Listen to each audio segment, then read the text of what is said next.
Hey, welcome back to the channel. If you're new, welcome to the channel. I really appreciate you being here and taking your time to watch this. Very interesting what's unfolding.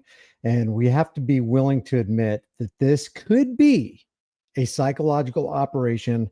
And what I mean by that is there are social engineers and real psychological operators who want to deceive us into calling for the chains of our own oppression. Whether you think Charlie Kirk is alive, whether you think he's dead, whether you think he was shot with a 30-06 from 200 yards away or from behind him, or somebody had some fancy gadget out in the crowd, it doesn't matter as much. Now, it does matter because the truth matters, but it doesn't matter as much as the end result and the focus and the reason for the psychological operation. It is designed, this PSYOP, specifically to tighten the mental vice on the global masses through two things. And we've seen two things emerge. Can you guess what they are? Religion and politics, via fear and fake outrage, resulting in intensified hatred among the slaves on the plantation, the right versus the left, and the left versus the right. This is what this is all about. Everything else is incidental. Everything else, while important, it is important to find out who the shooter is, what the motive of the shooter was, what weapon he used, where he was, what the FBI is involved in, what the DOJ is doing. There's a bigger picture. There always is. And if you think that the government doesn't lie to you, just look at Operation Northwoods. Look at Operation Paperclip. Look at Operation Fishbowl. Look at the Gulf of Tonkin resolution that got us into the Vietnam War. Look at weapons of mass destruction and how many trillions we spent commandeering the poppy fields of Afghanistan, et cetera, et cetera. I mean, it just doesn't stop. If you don't think that the government lies to you, you definitely have your head in the sand. The guy on the screen, his name is Frank Turek. He claims to be one of the best friends of and a mentor, a former mentor of Charlie Kirk. And he's going to recount his story on what he says happened that day. Let me just show you this right here. This is Frank Turek right here. A lot of people were saying that he was given those baseball signals and telling the shooter when to pull the trigger. If you're a sniper, you don't need somebody on the ground calling the shots. Your eye is in the scope. You got your eye in the objective. You've got your objective. You got your target, and you don't need somebody giving you baseball signals. That's completely silly. So this guy right here is the head of security. This right here is Frank Turek. This guy right here on the very right is Frank Turek telling his story. But before we get into Frank Turek's story, let me just show you what the the left brand of statist lunacy does. It's just, it's crazy. You know, some people call it demonic. It's definitely monstrous. It's definitely anything but humanity. Imagine this right here being your son acting like this right here.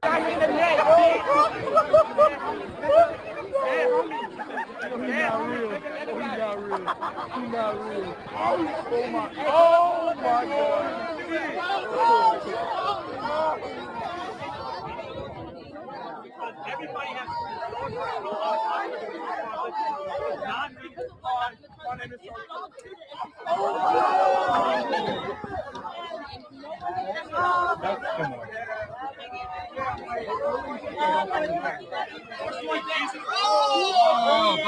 I mean, that right there, you've heard people say probably 100 times this week, it doesn't matter what you think about Charlie Kirk. I would just add ... Don't lose your humanity. Don't let somebody take your humanity. This is a propagandized individual. This is a person on whom the psychological operations is working perfectly and maximally effectively. This guy has given away, because you have agency. You have agency. You can make decisions about how you direct the course of your own life. And when you lose your humanity, whether you were deceived or not, it is your fault. That's what happened to this guy. On the one sense, it's outrageous. It makes you mad. It makes you want to fight back. On the other side, it makes you go, holy cow, humanity is in some serious trouble. And either way, it elicits some form of response. And unfortunately, the psychological operators understand that the response it elicits is 100% riding on emotion, which you should never, ever be controlled by. But one of the objectives of psychological operations is for the psychological operators and the social engineers to move you from logic and reason and critical thinking over into the sphere of emotion, because that is where you're easily manipulated. And that's what happened to this guy. He's easy pickings. This is a weak young man. This is a cowardly young man. And because he gave away his agency, he has become a vile and monstrous young man, applauding and standing on the grave of somebody he doesn't even know. And I will wager he doesn't even know what Charlie Kirk says or believes or what principles he supposedly stands on. That's how ignorant he is. So not only is he operating on emotion, he's operating on extreme ignorance. It's pathetic. It's kind of scary. Fuck that nigga. You're gonna get expelled, dude.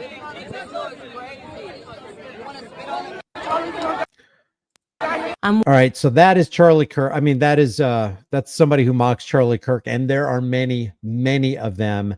Many on the left are losing their jobs because they're showing their fangs and they're bringing out their claws. Thanks, Fishman, for that super chat. I will call all super chats out at the very end, but just to maximize time and to get all this in here, I really got to move quick. I want you to listen to what Candace Owens says right here, and then I'm going to play two clips for you, and then I'm going to play them in context. And I don't know if we can actually derive the meaning of what she's actually saying. I'll play it twice, and then we'll play it in context, and you tell me in the comments what you think about it. I'm one of the Masons of Turning Point USA. Okay, so I'll show you the context that she says that I'm one of the Masons of Turning Point USA. There's two possible ways you could take that. There may be more, but there's two major ways I'm thinking of. Here's the second clip.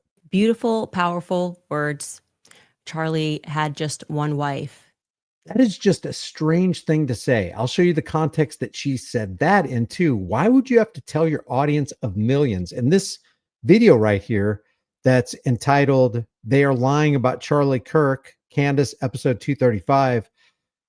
She's saying that after viewing a video of Charlie Kirk's wife, Erica, standing up and giving that very, very strange pro TP USA, pro JD Palantir Vance, pro Donald red flag gun confiscation law Trump. It was all just completely bizarre, in my opinion. So first she says that she is a Mason of TP, one of the Masons of TP USA. I'm one of the Masons of Turning Point USA. And then she says this about Charlie Kirk's wife. Beautiful, powerful words. Charlie had just one wife. Charlie had just one wife. Did it ever occur to anyone that he had anything other than one wife? That's just really strange. So here's the context of that second quote. To everyone listening tonight across America, the movement my husband built will not die. It won't. I refuse to let that happen. It will not die. Beautiful, powerful words. Charlie had just one wife. To those of you who think that you are going to... Okay, so I don't know why she would say that. Now, here's the context of the Mason quote. And the way I view it, there's two ways you could take it. A Mason is just a bricklayer, concrete. It's somebody who just lays bricks, lays foundations. A Mason, a stone worker, if you will. So she's either saying, I'm one of the founders of TPUSA, or she's actually admitting in kind of a backdoor way that she's part of the female version of the Masons, which I've heard over the years, but I've never seen any substantiation for. But here's the context of her saying that. To those of you who think that you are going to replace Charlie Kirk, okay? Kings are born. You don't just get to depose and tell us that we're going to follow this individual, okay? I'm one of the Masons of Turning Point USA. You put a shill in Charlie Kirk's chair, in Charlie Kirk's company, and you try to tell us to follow that individual, I will be an enemy of you. There will be nothing that can stop me. Okay. And I want you guys to understand this is not a threat. This is a promise. There will be nothing that can stop me. I will release every single text message. So to those of you who are trying that, I'm seeing the messages. I am telling you to back off right now. Like right now. Don't do it. Okay. Don't you think about it. I know exactly who you are. I know exactly who you were that were exerting pressure. Don't you pretend to be noble now and say nice things about Charlie Kirk and think you're going to slide into his chair. Okay. Over my dead body, which I'm sure can be arranged.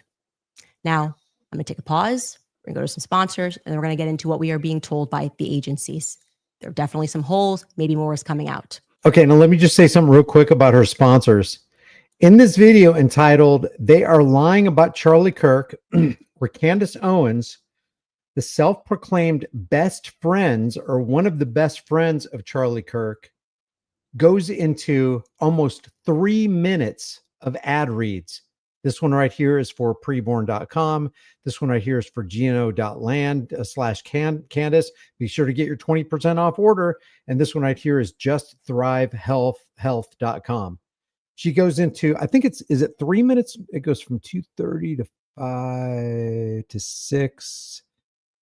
Yeah, it's like just shy. It's like 3 minutes of ad reads in the middle of a video that's supposed to be championing the cause of her best dead friend, Charlie Kirk.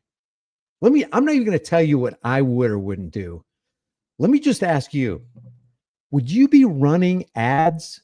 Would you be promoting sponsors if your best friend, somebody you truly love and had a kinship with? I mean, she likens Charlie Kirk to her little brother. Would you be doing ad reads? My jaw was on the floor when I saw this. And this video has 7.2 million views today, and it's only been up for about a day and a half. I don't even know what to say about that. But as far as the Freemasons, there is a female version of Freemasons. There are no female Freemasons, but there is something called the OWF, which is the Order of Women Freemasons, and the HFAF, which is the Honorable Fraternity of Ancient Freemasons. And there's also the Order of the Eastern Star, which are related but separate as far as Freemasons. So I don't know if she meant I'm one of the Masons of TPUSA, as in I'm one of the foundational members, or if she's just in a back doorway or maybe front doorway saying that she is a part of this Masonic fraternity that a lot of people are saying control the world. Pretty interesting.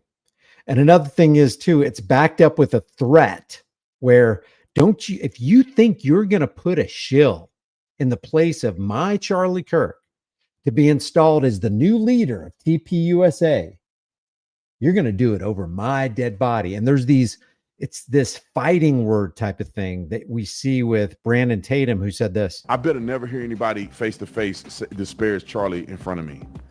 I better never hear it. I'm going to deck you if I hear you say it in front of me.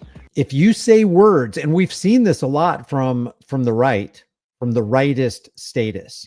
And before we go any further, anybody who's new to my channel, oh, you must be a libtard. The Democrats are just as crazy, more openly, blatantly crazy, insane, even monstrous as the right.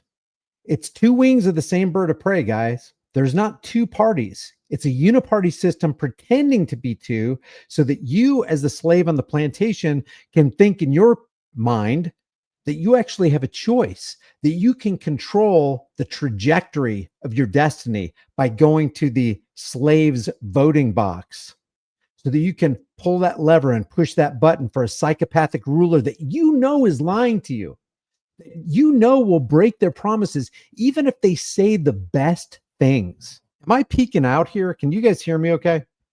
Let me know if this is really, it almost sounds like it's peeking out. Let me know if my audio is okay. But this is the biggest psychological the two biggest psychological operations on this earth. Holy cow. Thanks, Aloha and Aloha, Brian and Cody Reed. Thanks for those super chats. Again, I will read the super chats at the end. But if you think the two-party system is anything other than the uniparty system that is controlled by the banking and corporate elite, you don't know what's going on.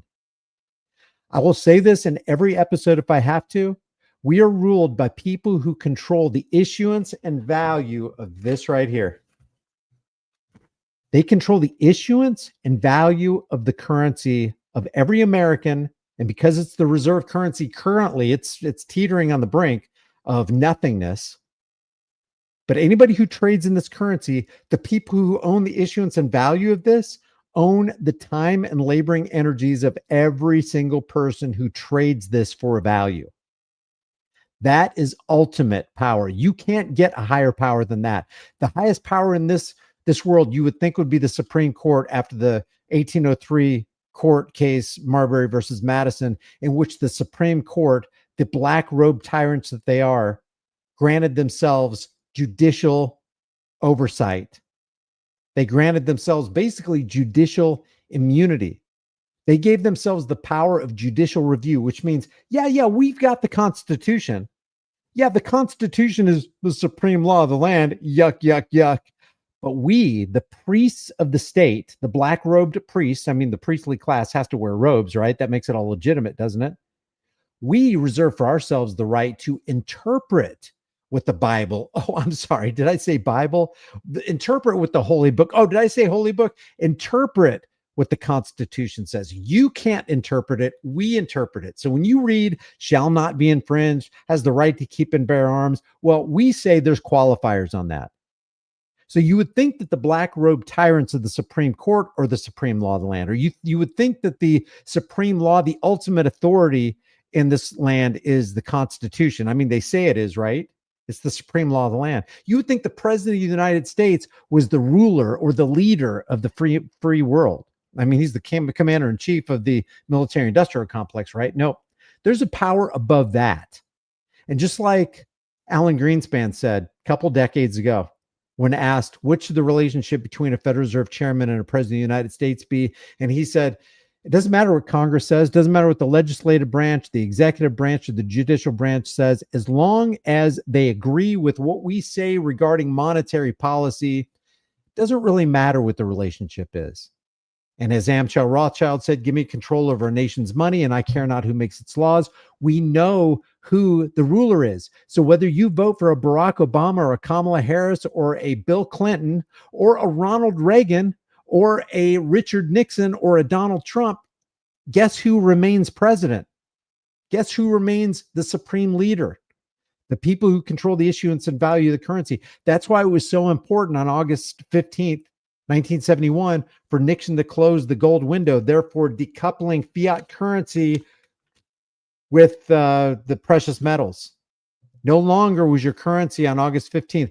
By the morning of August 16th, 1971, the dollar was on its own. It was complete fiat, no gold or silver backing. That is very, very important in history, because what Nixon did with that one executive order, with that one edict, is he broke a promise that we made back in 1944 under the Bretton Woods Agreement, where we would peg the US dollar to $35 an ounce gold.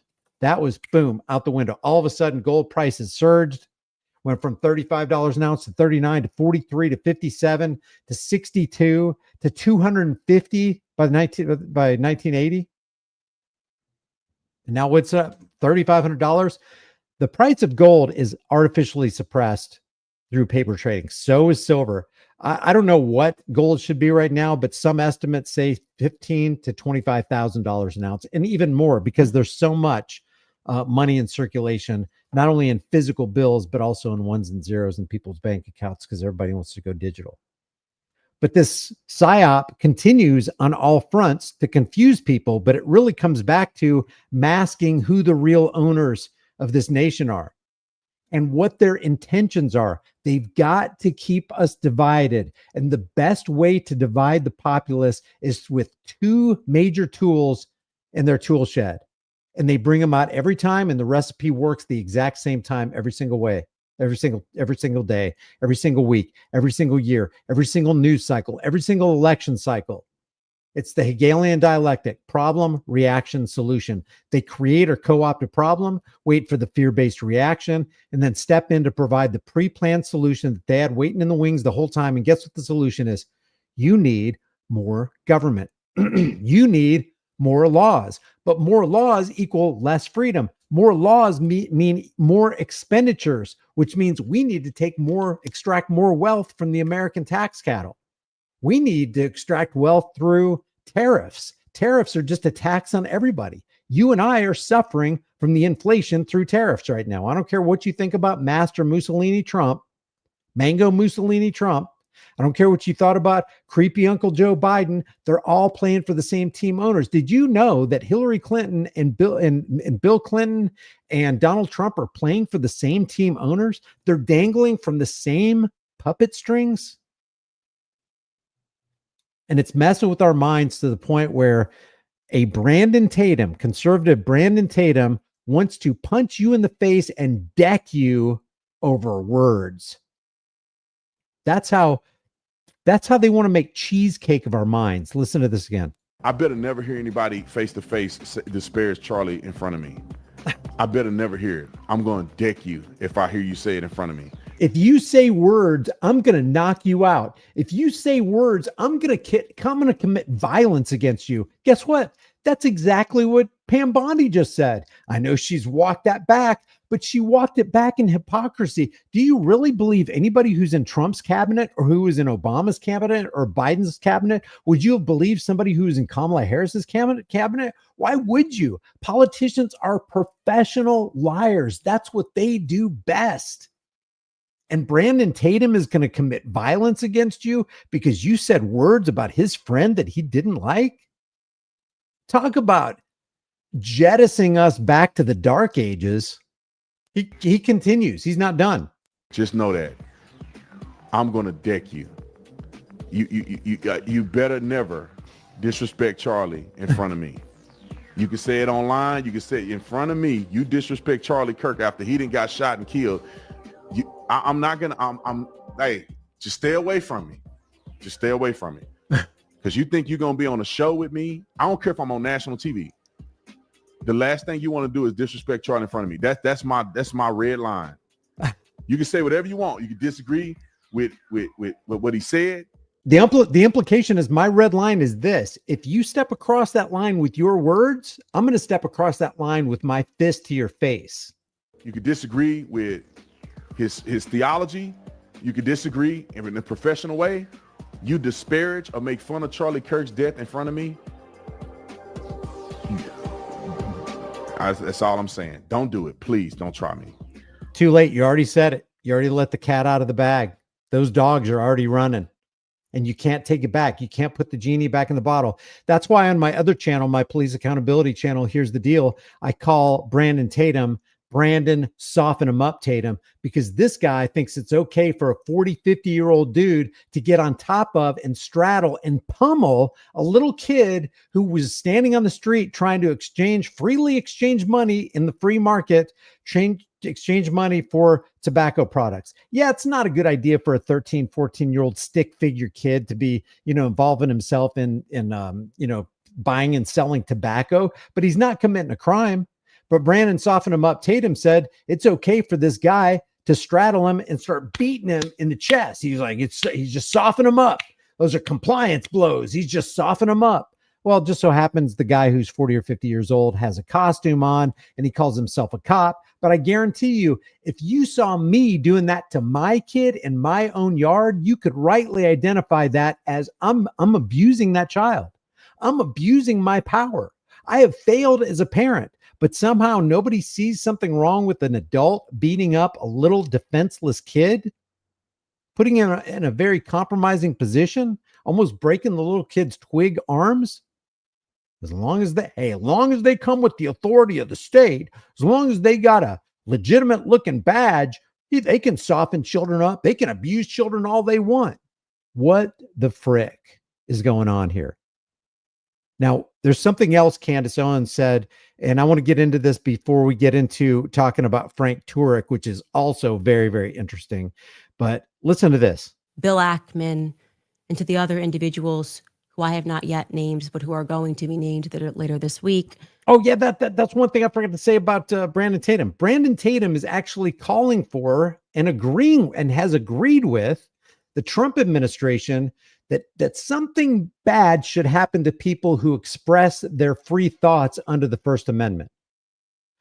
The government should be going after these people. Now, to some people's credits, like Matt Walsh and others, they're saying, what the hell? We need to get rid of Pam Bondi. We have fought for so long for the right to speak freely and to do whatever we want to with our own businesses. And here's Pam Bondi saying that a print shop can't deny service to somebody.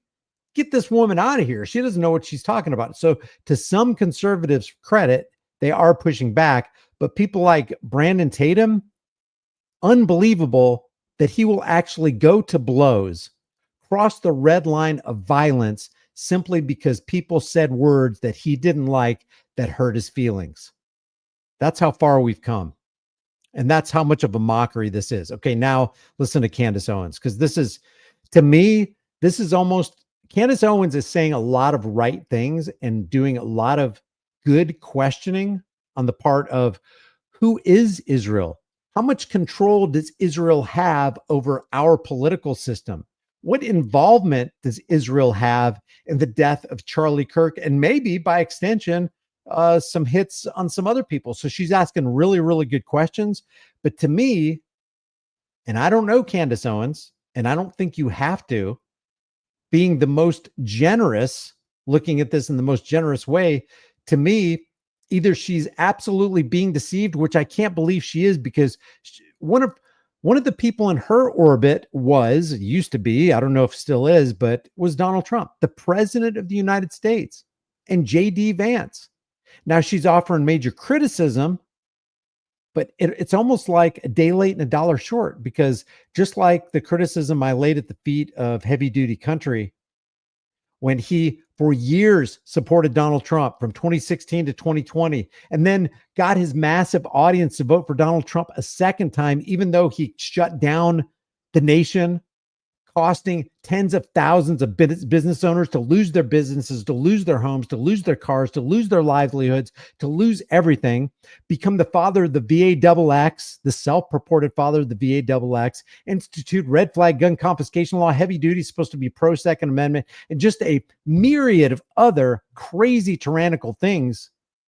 If you're going to go, if a Candace Owens and a Heavy Duty Country and a Matt Walsh and a Dave Smith and a Thomas Woods, for God's sake, are going to lead their audience to vote for Donald Trump because he's the lesser of two evils, what the hell are they going to do when somebody far more deceptive than Donald Trump comes along? And let's say he says all the right things. I am going to get rid of the IRS.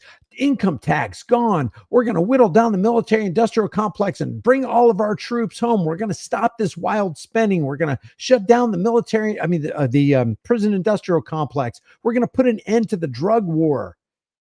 We're going to actually listen to our people. We're going to actually do the things that facilitate life, liberty, the pursuit of happiness, the protection of property. And oh, by the way, we're going to get rid of property taxes. What if he said all the right things? You know, a Candace Owens and a Brandon Tatum and a Heavy Duty Country and a Matt Walsh are going to totally, and a Ben Shapiro, they're going to totally be on board getting their audiences to vote for the chains of their own oppression again. And then when that guy gets in, he's going to do the bidding of his banking masters, because it never changes and it never will change. Don't expect it. Don't wait for it. Don't hope for it. Stop being a fool. Politics is now and will always be the deceptive art of using euphemisms, lies, and emotionalism in order to dupe average people into accepting and even demanding the chains of their own enslavement. Because it's not enough for psychopaths to get you to accept tyranny and oppression. They want you to beg for it. Please give me a Donald Trump. Give me a Kamala Harris. I want to be ruled by a Joe Biden. Oh, he's such a smooth talker. Let Barack Obama put his boot on my neck. That's what I want. Oh, by the way, I don't want just Obama's boot on my neck. I want Obama's boot on my neighbor's neck who didn't even vote for Barack Obama. So politics dehumanizes you.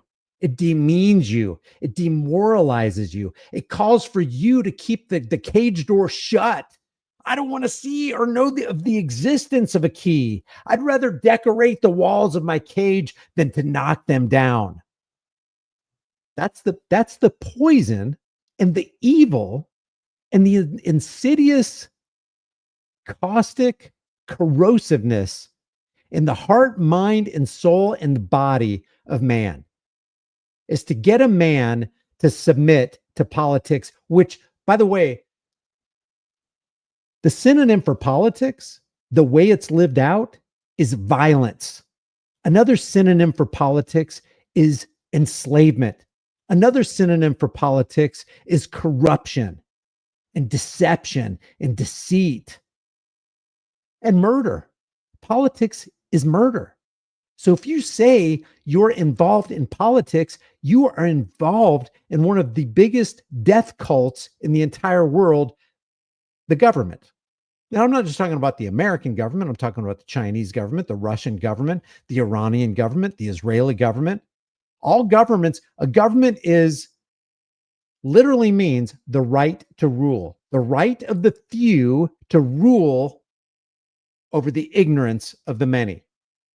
And it doesn't even stop there. It's not like, oh, these few people have the right to rule. They also believe that the many have the obligation to submit to those rulers, or they should be punished. And rightly so. They believe that these many should be rightly punished if they disobey the commands of the rulers. That is politics, because the rightists are saying, I want a Republican ruler to rob you. And the Democrats are saying, I want a Democrat ruler to rob you and oppress you and violate you and create weapons of war and blow up children and families in foreign lands, people you don't even know. Oh, see that boat? Just take our word for it. They're involved in criminal activity and they're trying to bring fentanyl across our borders. Hey, call in that drone strike. Boom. Ha ha ha. We got them. We got the bad guys. So you're basically trusting the bad guys in government, and you're believing what the bad guys in government say about what they said about the bad guys in the boat, when the people on the boat might not even be bad guys at all. Or maybe there's 100 of them in this huge prayer circle, like Donald Trump tweeted out on Truth Social and showed that, hey, look at that. We blew 100 people up with one shot. No muss, no fuss. And what do the conservatives do? Yay, that's exactly what we voted for. And you see this in tweet after tweet. That's what they said. This is exact. So they cheered the destruction and the death of the people that they didn't know. And now they hypocritically are outraged that somebody's cheering the death and destruction of somebody that they don't know, namely Charlie Kirk. So according to conservatives, you can't cheer. And I'm not saying it's good. I think it's an evil, monstrous thing to cheer anybody's death. But I want to show you the hypocrisy. So the conservatives are now saying that it is evil for the libtards, the Democrats, to cheer Charlie Kirk's death. And yes, it is. But not too long ago, they just got done cheering the death of 11 Venezuelan narco traffickers. They don't even know if they're narco traffickers or not. They're just believing in a government that if you ask them, do you believe in government? They would say no. Hell no, I don't believe in government. Because if they said yes, you'd make fun of them. It's like, you believe in a government who hatched the idea of Operation Northwoods, where they're going to actually load 2 jetliners full of college kids and crash them so that we can embroil ourselves in a conflict with Cuba. Or Operation Paperclip, where we got a bunch of Nazis, man, but they were smart. We saved a bunch of Nazis so they can make our war machines here at home. Or the Tuskegee experiment, where they made sure for 40 years that black men were suffering from syphilis and didn't do anything about it. Or any myriad of things that the government has done in experimentation against its own people. And I mean, the list is long. So you got conservatives cheering or cheering for the job loss of libtards who were stupid enough to go to social media and show how monstrous they are, while they themselves were applauding the demise and all. They want them to lose their job because they were cheering for a dead man that they don't know, as in Charlie Kirk. But the conservatives also cheered for dead people. And they say that's exactly what we voted for. So you have monsters condemning monsters for being monsters, and it's all hypocritical. Okay, here's Candace Owens. Bill By the way, if anybody, this is a live stream. If anybody disagrees with what I said, let me know in the room. Ackman and to the other individuals who I have not yet named, but who are going to be named later this week, who were at the Hamptons when Charlie was put under pressure, when Bibi Netanyahu called him and invited him to Israel, again, in a move that when it happened to me, and it wasn't Bibi Netanyahu, felt to me like a laced threat. I am inviting you guys, I will give you my platform, actually, to come clear matters up, to tell us what really happened. Because, I think Charlie was definitely on the brink of changing some of his perspectives. And I can tell you factually, Charlie was praying the rosary. Charlie was going to mass. Okay. So Catholic Candace Owens wants you to believe that Protestant Charlie Kirk was praying the rosary. And maybe he was, but this is the second prong of the psychological operation. The first prong is get the left and the right really mad at each other and really manipulate them and control their emotions through their hatred for each other. I mean, make it super obvious, like the leftists are just going crazy, frothing at the mouth on how much they hate Charlie Kirk, to the point where their employers are like, we don't need to be employing those people. Even if the employers are Democrats, they see that the public relations nightmare that those people just created by going to TikTok is far more than they're willing to weather the storm for. So they're just going to go ahead and fire them. And then you got the conservatives applauding and saying, you got what you deserve. This isn't cancel culture. This is consequence culture. And now we got all these memes going on. But the bottom line is people are expressing their freedom of speech, as ugly as it is. And the conservatives want consequences for the freedom of speech.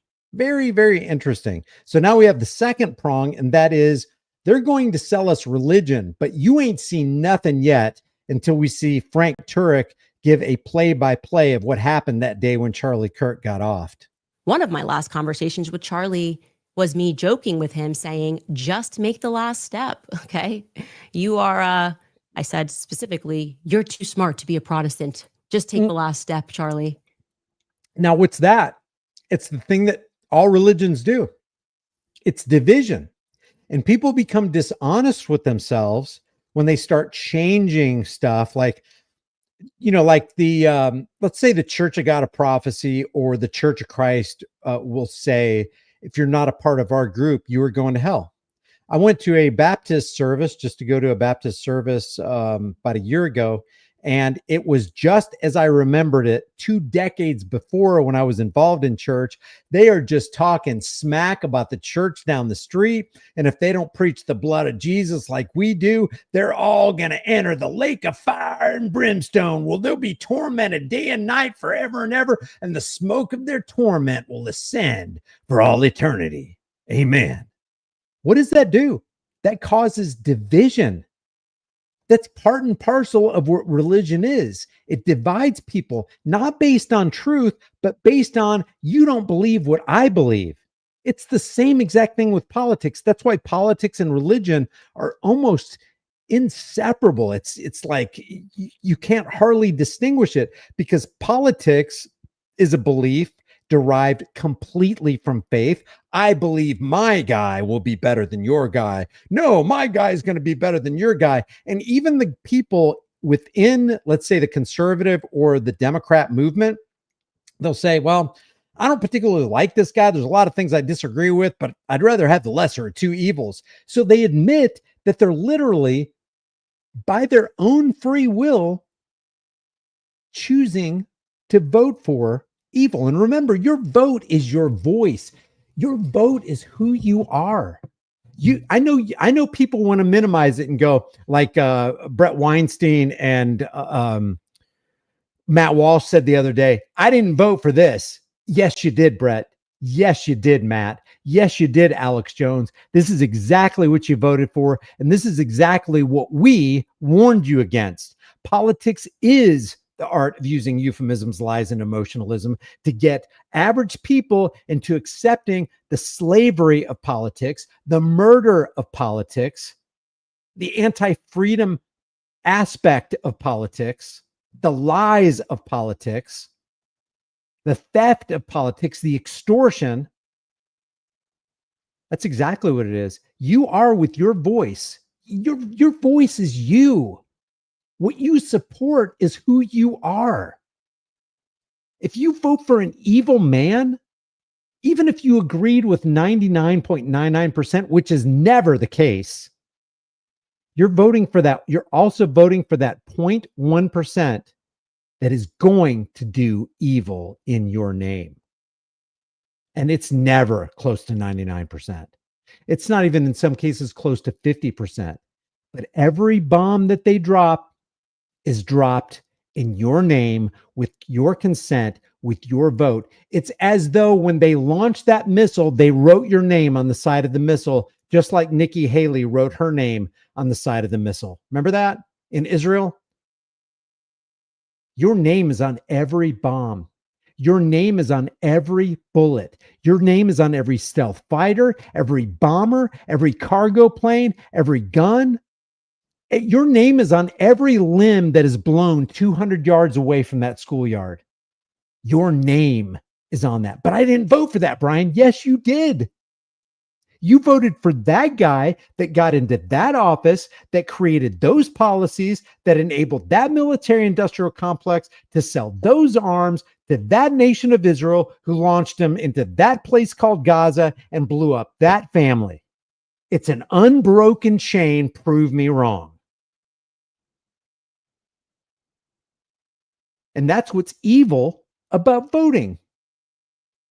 You are enabling and empowering and supporting and applauding bombs being dropped, children dying. Oh, you claim to be against Gaza, but you voted for the guy who's enabling a genocide, who's funding a genocide. $3.8 billion a year, really? Before Biden left office, he gave an additional, I think it was $12 to $18 billion to Israel after October 7th. And then Trump just increased it. So Gaza is happening with your vote. Whether you vote, stop being a hypocrite. It's your name's on it. Like George Carlin said, it's like, people are like saying, if you don't vote, then you can't complain. Well, where's the logic in that? If I don't vote, then my name is not on the bombs. It's not on the lost limbs. It's not on the orphaned children. It's not on the decimated city. But your name is. So I have every right to complain because I didn't vote for that. You, however, voted for the genocide that you claim to be against. So politics makes you a hypocrite. It automatically makes you a hypocrite. It automatically makes you a participant in that which is the most evil thing on this planet. And people like this right here are the Pied Pipers. That's my beef with Brandon Tatum. That's my beef with the DNC. That's my beef with Candace Owens and Charlie Kirk, is they are the Pied Pipers. These people know better. These people know exactly what they're doing. Do you think Charlie Kirk was ignorant to the fact that TPUSA, the grassroots movement to bring more people into the conservative party so that we can vote for Republicans and stack the deck against the Democrats? Well, guess what? The Democrats are dropping bombs and killing people, and the Republicans are dropping bombs and killing people. The Democrats are ringing up the national debt, and the Republicans are ringing up the national debt. Do you realize when you ring up the national debt, you devalue the dollar? And when you devalue the dollar, you're decimating the product of the time and laboring energies of every single individual, every American who trades with the dollar. Therefore, you are the enemy of the people. And when you vote, you participate in that deceitful, evil, extortionist, racketeering problem.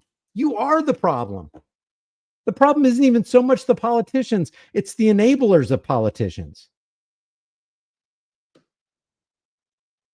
People like, Brian, you're such a purist. Purist, it's like riding a bus and stepping off the bus and not killing somebody. You don't get yogi point. You don't get points for not pulling somebody's hair, for not stabbing somebody in the throat, for not stealing money out of somebody's pocket while they're not. You don't get points for that. That's just what decent human beings don't do that. You don't get points for not doing something. And then the guy steps off the bus and goes, Brian, you're such a purist. It's like, what do you mean purist? It's just basic human decency not to vote for somebody to bomb somebody that I don't know in a foreign land. That's just decency. I haven't done anything above what humanity should be. So the standard for righteousness has become so low that if you just live at the base, you're like, oh God, that's such a high standard. We can never attain it. Oh, what do you propose, bro? If we don't vote for political parasitic puppets who are going to rob us blind and lead us off to war every chance they get as they devalue our currency for the banking masters, what's your big idea? You got a better idea? I've made this point before. It's like your house is burning down and somebody comes in with a gallon of gas and they start pouring gas on the fire to make the flames worse. And you're like, no, stop doing that. And while the guy's pouring the gas, you get a better idea? At least I'm doing something. We got to do something. Guess what? The something that you're doing is the worst thing you could possibly do. What the frick is going on? It's like smelling salts. So she takes great pride in the fact that Charlie the Protestant started praying the rosary. She takes pride in the fact that, well, you're too smart to be an evangelical. You're too smart to be a Protestant. What did she just do there? She just drove a wedge between 1.4 million Catholics and 1.4 billion Catholics and however many billion Protestants by saying you got to be stupid to be a Protestant.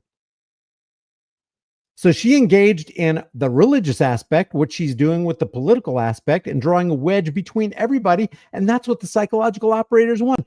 Divide and conquer does work. And these are the dividers. He says, ha ha. He was speaking about Mary. And typically when those steps start taking place, you stop referring to yourself, as I did, as a Judeo-Christian. Again, it is mystifying why, Bibi was out there doing the absolute most to make sure that Charlie was basically remembered as, I would argue, like a Jew, has not been yet mentioned. I didn't hear that. Erica was very clear that Charlie was a Christian. And I believe Charlie obviously was very much a Christian, and that things are not being told truthfully. In fact, I will also call upon, since we're having fun, Turning Point USA to release the audio. Here we go. Of what Charlie Kirk, because I was in communication with Charlie at this time, because I knew exactly which donors were pressuring him and why, exactly which people, that they were insisting Charlie allowed to speak at his event and why, when Charlie did not necessarily want those people to speak at his event. Okay. I'm calling upon Turning Point to release the footage of what Charlie said to Tucker Carlson before he hit the stage. That's fine. But you know what I also want TPUSA to do? I want TPUSA to release the video of these two high-resolution cameras that they had set up that they took down reportedly within 5 minutes of Charlie Kirk being shot. And again, if you're just joining this live stream, it doesn't really matter. The end result of the psychological operation, which is widespread division and destruction and capturing people who are riding the wave of emotion, that's more important than the road to get there, whether Charlie Kirk is alive or not, whether he got shot from the front or on the side. I saw that video by the guy, something Overton, if you remember his name in the chat. He did a pretty good breakdown. He's supposedly an ex-Marine former ballistics instructor, making the case that Charlie Kirk got hit from Charlie Kirk's right side, and the spot you see on the side of his neck is not an entry wound. No, it's not Overton window. It's the name of the channel is something. It has Overton in it. I can't remember. but he makes the case that the wound in his neck is an exit wound, not an entry wound. And I'm going to show you from the testimony of Frank Turek, who was actually standing to Charlie Kirk's right, what he says about the noise. But I want to show you this video real quick, and then we're going to get to what Frank Turek said, closing out what Candace Owens said. But check this out. This is 5 minutes after the Charlie Kirk got shot. Watch this. See this guy right here in the forefront? Now, this guy right here, he's concealing what looks like a subcompact handgun.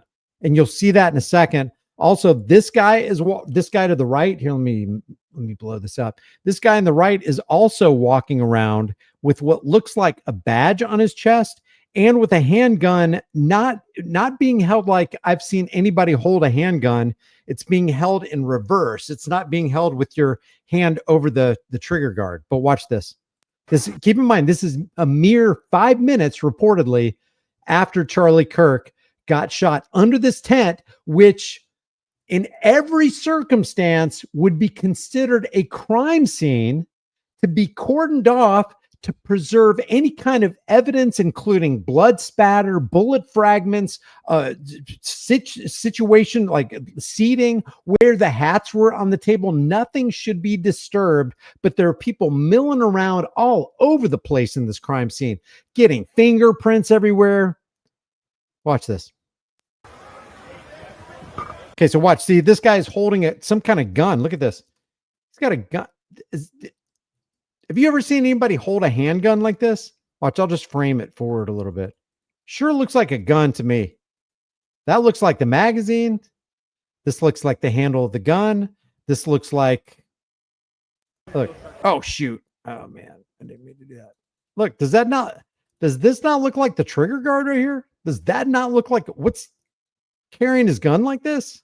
Does anybody in the room carry their gun like that? Especially, let me show you. Here's his, what I think is a badge. So maybe he's some kind of law enforcement, or maybe he's security. I don't know, but it's kind of a strange way to hold your gun. So I just want to point these things out while this guy in the background is contemplating, hey, why don't I take this 4K camera down and take the SD card out? That'll help with any investigation. Let me get this. I got to get all of it in frame so you guys can see every bit of it. Oh, man. Oh, I hate delays. Okay, here we go. Let me just play it back just a little bit.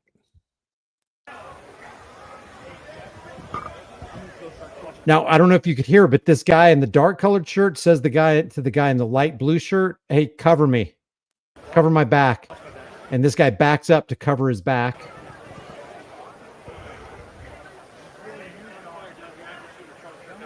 Now, as far as I know, the only chair under this tent was the chair that Charlie Kirk was sitting on. And this guy grabs the chair that Charlie Kirk was sitting on. And if everything's above board the way we think it is, and it all played out the way we saw it, or the way we believed we saw it, there was a major amount of red stuff coming out, a major amount. So this chair probably has to be covered with it. The ground underneath has to be covered with it. And this guy just nonchalantly grabs what looks like, I don't know if it really is, but I don't think there was another chair under the tent in the videos that I saw, grabs Charlie Kirk's chair that he died on so that he can get himself up to the camera and dismount that from the tent pole. Safety team is here. I just heard them say the active shooter, Charlie Kirk, has been... Look, he's standing on the chair I think that Charlie Kirk was sitting on. And shot. Charlie Kirk got hit, is what the security detail just said.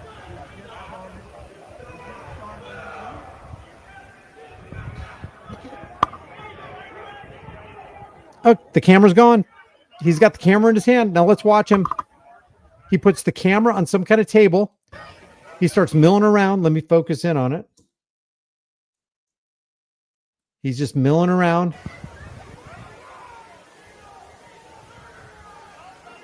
I so wish we had a clear video. And look, just by the way, this camera is a high resolution camera that this guy was manning. This guy was the actual manual operator of this high resolution camera, and he took down the camera that was at Charlie Kirk's back. Taking something, he's got the camera in his hand, taking something out of the camera. My guess is the SD card, has something in his hand, walks away with it, walks beyond the banner. The banner, by the way, that has no blood splatter that you would expect there to be if it was a front shot. I mean, am I wrong? If this was a 200-yard front shot and it went through that soft tissue, even if it hit a bone, wouldn't there be some kind of splatter here? And I know this is a very low resolution due to compression video, but even with the higher resolutions that I've seen, I didn't see any spatter right here. None. Okay, so I'm going to back this up because you can see them emerge. Let's see, get this back in center, get that a little bit blown up, back this up just a little bit more to where when he disappears right there. This is the other guy who emerges, not the guy with the glasses and the gray shirt. My son just messaged me and says that. Okay, now this guy says, you got to get out of here. You got to get out of here. Let me ask you something. In the interest of journalism and facts and truth, and sunlight is the greatest disinfectant, would you have moved if this guy told you to move? You're outside of the inside barrier. You're not inside of it. I'll prove that to you in a second. But watch this. Charlie Kirk. You need to leave. Why? Who are you? What authority do you have over me? Am I committing a crime? For what reason should I leave? I'm exercising my freedom of speech. Go away. I'm the press. Charlie Kirk would have wanted me to be here. Not going anywhere. Not going anywhere. Now, quick! Get him out. Hey, look at that. go right now. Aggressive tones. When he turns around, I'll show you where he was. Look, he was right here on the other side of this barrier. He wasn't in anybody's way. And if anybody was corrupting the crime scene, it's the guys walking around with the guns.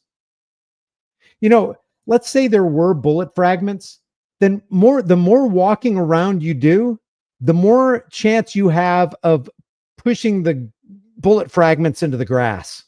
And by the way, I've heard that they've done something to this area, like they've changed it or they've put a new foundation. I don't know if that's true. I saw a video, but I'm not sure if it's AI generated or what, but that's pretty much what was going on. Okay, so now let's go to Frank Turek.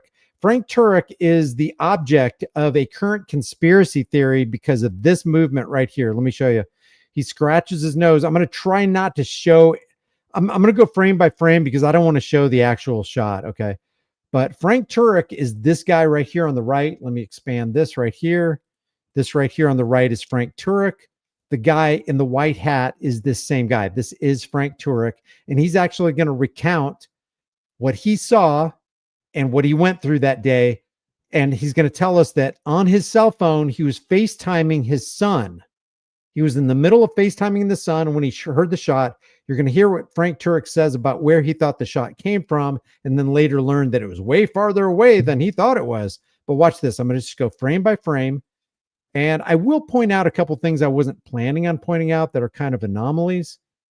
But look, this is what Frank Turek is getting criticism over, for doing these seeming baseball plays. Actually, I'm going to expand this because you got to see let me get Frank Turek out of the way since you know who he is already. And let me expand this out. Oh, I guess it already is expanded out. Okay, so Frank Turek grabs the bill of his hat. He got criticized for that. He scratched his nose. He's like, hey, the people are conspiracy theorists or whatever you want to call them.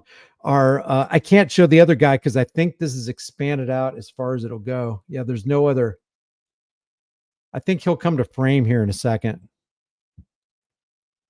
So here's Charlie Kirk asking the last question. Here's the other guy. This guy is a longtime security guard for Charlie Kirk. Frank Turek vouches for this guy's credibility and says there's no way this guy was in on it. So both Turek and this guy, I can't remember what his name is. Is his name Dan? I can't remember what his name is. But as the conspiracy theory goes, these two were giving calls to the sniper on when to pull the trigger. And my question would be, which is the same thing that Frank Turek said, why would a sniper who's looking through a scope need an okay from anybody? He's the guy in control. He knows what he's aiming at, and he doesn't need anybody to tell him, hey, now's a good time to shoot. I don't know why he would. So watch this. Charlie Kirk asked this last question of his life. I think his last two words were gang violence. Okay, now watch this. Now, people say, I'm going to blow this up. I don't know what to believe about this, and I don't even know how it's possible to catch a bullet in the air with the frame rate of a cell phone. But they're saying that this dot right here, let me expand this. Let me expand it a little bit more. They're saying that this dot right here is the bullet coming from this direction over here to Frank Turek's right, Charlie Kirk's right rear. Let me back it up one frame. Okay, so no bullet disappears, boom. When the bullet disappears, 2 frames later, the shirt goes up. Now, did anybody get the Overton guy's name? You know what? Just hang tight here. Let me look up this guy, because I really think it's worth you watching this video to take all perspectives into consideration. And I want to make sure, I already talked about this guy enough. I want to give him credit for the work that he did, because he did put a lot of work into it. Let me see. Looking it up right now. Going through my history. If anybody comes up with it before I do, let me know. Oh, it's called Outside the Overton. He already has, oh man, it's stalled. I think YouTube stalled it. I wonder if they age restricted it. Oh man, they age restricted it. That's why you got to be so careful what you show on YouTube. Let me go back to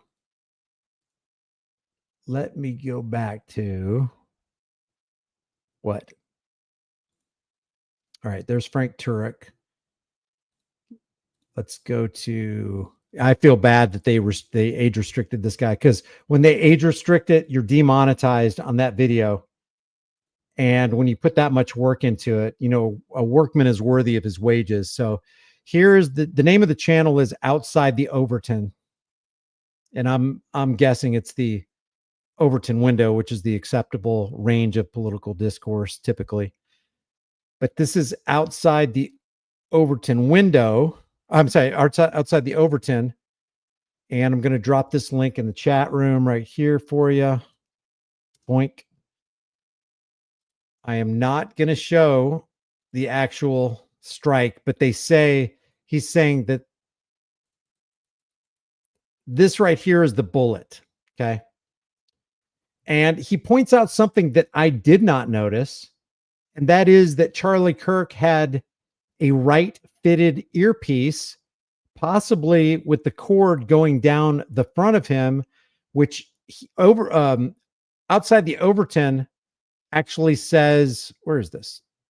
Yeah, Outside the Overton says that this is the lanyard that is carrying the cord of the earpiece down the front of his shirt, which I'm not sure if that's true, but there is something that Frank Turek says that was around Charlie Kirk's neck that was a little bit more weighty, and we'll go over that in a second. Let me also show you something else. Let me take this off the screen, and I want to advance it here. Let me take Charlie off the screen, but I want to advance it because I don't want to show this because here's the deal with demonetization. If they age restrict this video and demonetize it, it basically kills the video. And I want this message to get out. So I'm not trying to kill this video. Let me show you. There is a suspicious streak that people are saying is either bullet fragments or pieces of Charlie Kirk's chain that he had around his neck flying through the air. I'm going to show it to you because you can see it off of this guy's black shirt. I'm going to go frame by frame. See this? See that? There's 2 streaks. Can you see those? Let me just let me expand this. This is very interesting. All right, so if you back it up once, you go one frame, see the beginning of that streak, not there, there, not there, there. And then you advance one more frame, and then it becomes darker, and then you advance one more frame, and there's two streaks, and now they're gone. So it's two streaks. So it's one brighter, two gone. What is that? What is that? And that's when he gets, hit in the neck. So anyway, this is Frank Turek. I want you to listen to what he says. Let me get this back in a frame here. This is super interesting, man. Because you know what I like, what I think is really interesting about this and is actually unique in the conspiracy realm is that they're claiming that this guy right here is in on the conspiracy where he's the guy who gives the shooter the okay to shoot. And here he is saying, okay, I am the brunt of a conspiracy. Let me dispel that. I'm his friend. Basically, he's a mentor. He and Charlie Kirk were basically tight. Okay. Let me show you in this first one. All right. I just want to set this up here. This is where he says, politics is something we do because Christ saved us. Politics is something we do because Christ saved us. Listen to this. Some of you already know that TPUSA is over $100 million a year in donations because Charlie and his team are just so effective at what they do. Think about that. $100 million a year in donations. And donors would come up to him and say, hey, Charlie, we love all this conservative stuff, but keep the Jesus stuff out of it. You know what Charlie told him? Give your money to somebody else. Because without Jesus, we're nothing. Now, if all that were true, it is commendable. You got to give you got to give ground where ground deserves to be given. Okay. If Christianity is true, and if Charlie was principled on what he believed as far as faith, and if he actually denied significant funding, because in giving that funding, if he'd have to change his message, he would have to veer off principle under the sun. That is just a good thing to do. That's a good posture to take. It's showing that you have an objective other than to accumulate and make money and amass riches in this life. If it were true. This is all about Jesus. Politics is an implication of Christianity. Here we go. Here we go. It's starting. We're going to listen to this again. I'm going to listen to it all the way through, and then we're going to listen to it again and make some significant comments because this is intertwined inextricably with what the psychological operation is all about. And nobody, show me one person beside maybe James Corbett, the last American vagabond, maybe Larkin Rose that are talking about this show, maybe a handful, maybe Whitney Webb. Show me anybody who's talking about the significance of this aspect of the psychological operation, because Frank unwittingly or wittingly encapsulates it. Check this out. This is all about Jesus. Politics is an implication of Christianity. It's an implication. It's something we do because Christ saved us. It's something we do because we love our neighbors, but we want to get people saved and sanctified and then be salt and light. Wow. When I heard this, my jaw dropped. Listen to this first part again. This is all about Jesus. Politics is an implication of Christianity. Politics is the implication of Christianity. Politics is something we do because Christ saved us. The catalyst is Christ saving us. The result is involving ourselves in politics. This is what Frank Turek is saying. And this is what the psychological operation is all about. This is so important because politics is violence. It is corruption. It is lies. It is murder. It is fostering and supporting the world's largest death cult. And he's saying politics is something we do. Violence is something that we do. Corruption is something we involve ourselves in. Murder, wide scale. Authoritarian murder and extortion is something we do because Christ saved us. There's nothing. Put a 1 in the room if you think there's something virtuous in politics. Put a 2 if you think there's nothing virtuous in politics. It's the desire for your party to grab the reins of power. They want to violently grab the reins of power and violently control the other side. The Democrats want it. The Republicans want it. But this guy, who is the mentor of the guy who's the head of one of the most powerful pro-Zionist, no matter what Charlie said at the end, they're still pro-Zionist. They have not veered from Zionism. Pro-Zionist, pro-Republican, pro-political platform in the name of Christ. Politics is something we do because Christ saved us. Just listen to this last part again and just really let it sink in. This is all about Jesus. Politics is an implication of Christianity. It's an implication. It's something we do because Christ saved us. Damn. It's something we do because we love our neighbors. We do murder. We applaud murder and bomb dropping because we love our neighbors. Think about how demented, convoluted, and somewhat deceptive that is. This is deep, man. The social engineers are not dummies. People like Edward Bernays, they wanted to control the minds of the unthinking masses. I'll go over a quote by Bernays here in a second, but listen to the rest of this. But we want to get people saved and sanctified and then be salt and light. And then be salt and light is equivalent to, and then involve yourselves in TPUSA. And then involve yourselves in politics. Involve yourselves in voting for murderous, psychopathic overlords. And that mentality is the same mentality that the Democrats have.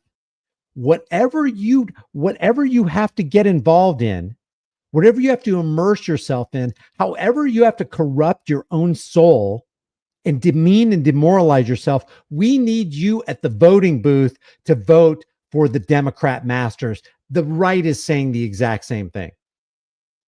That is freaking groundbreaking, astonishing. You are never going to hear Alex Zio Jones say that. Now, right here, in this next clip right here, Frank pushes the government's official story of the 30-06 and by implication naming Tyler Robinson as the lone gunman. Check this out. He's actually pushing the FBI/DOJ lie of the lone gunman. So this leads us up to that terrible Wednesday, September 10th. He sent me this on Tuesday, the day before, and he sent this to other friends too. The passages from 1 Corinthians 16:9, Paul says, "A wide door for effective work has opened up to me, and there are many adversaries." And we found out the next day, one of the adversaries had a 30-06. So he's selling you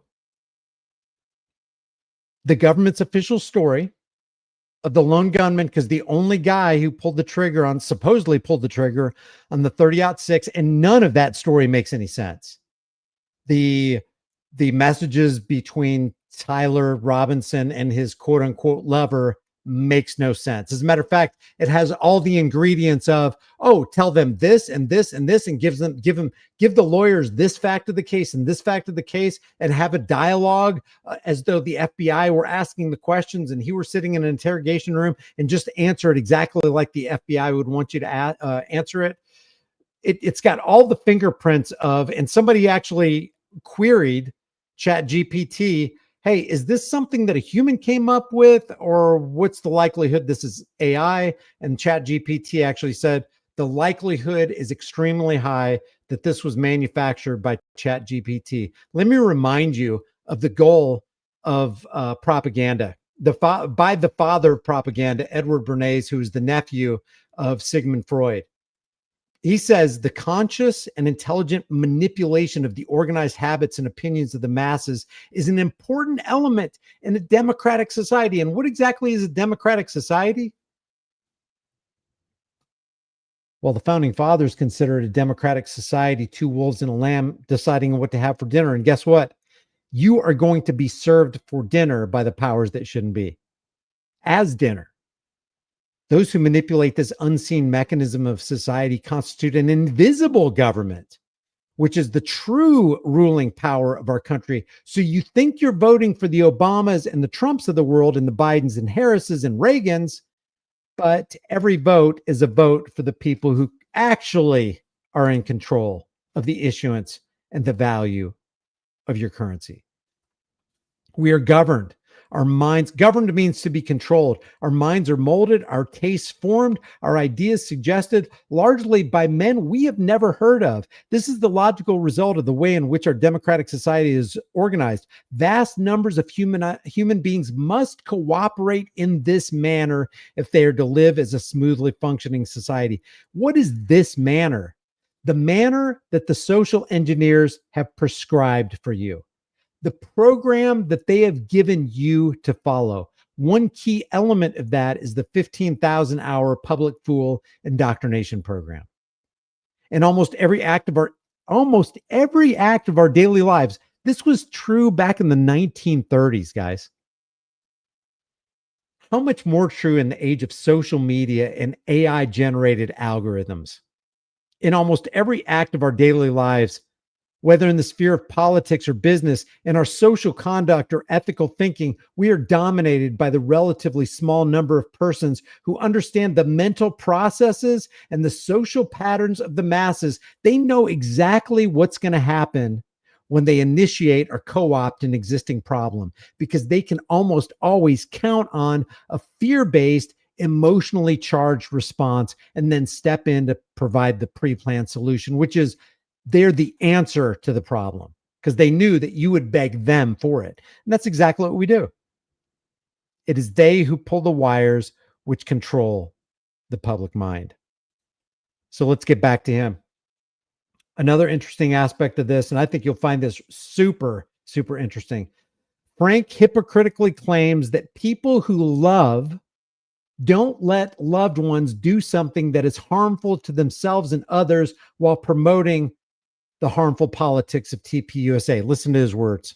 If you love someone, you're not going to improve or you're not going to approve of evil they want to do.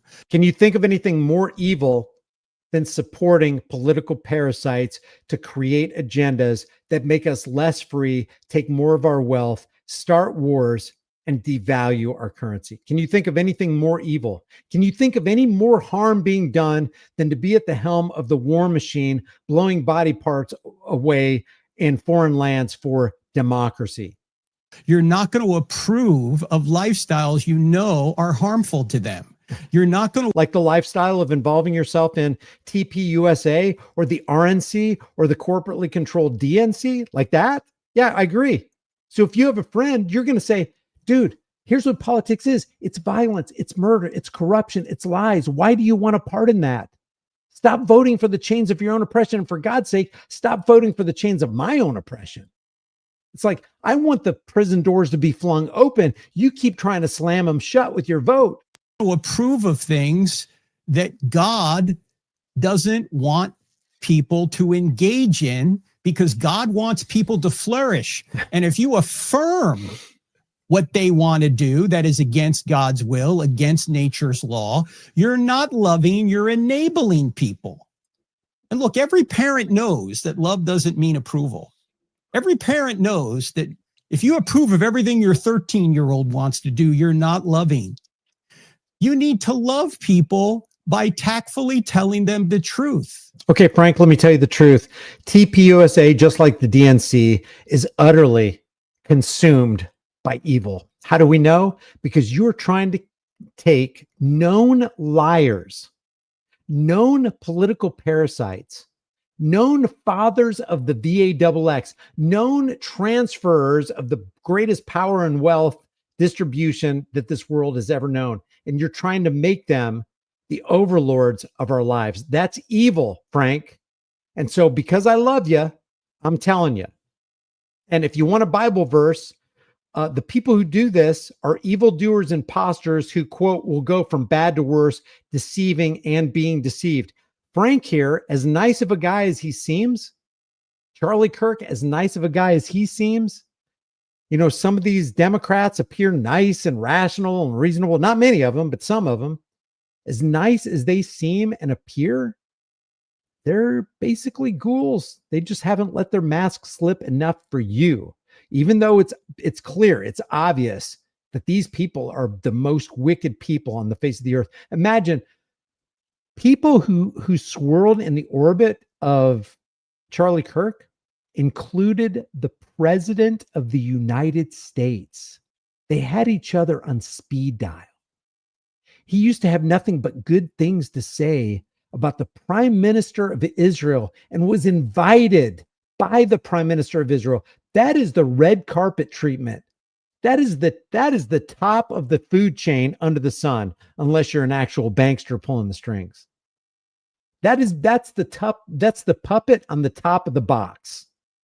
That's the lead clown in the clown show.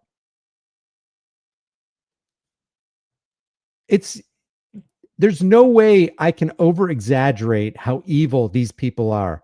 And what makes them even more evil than most is that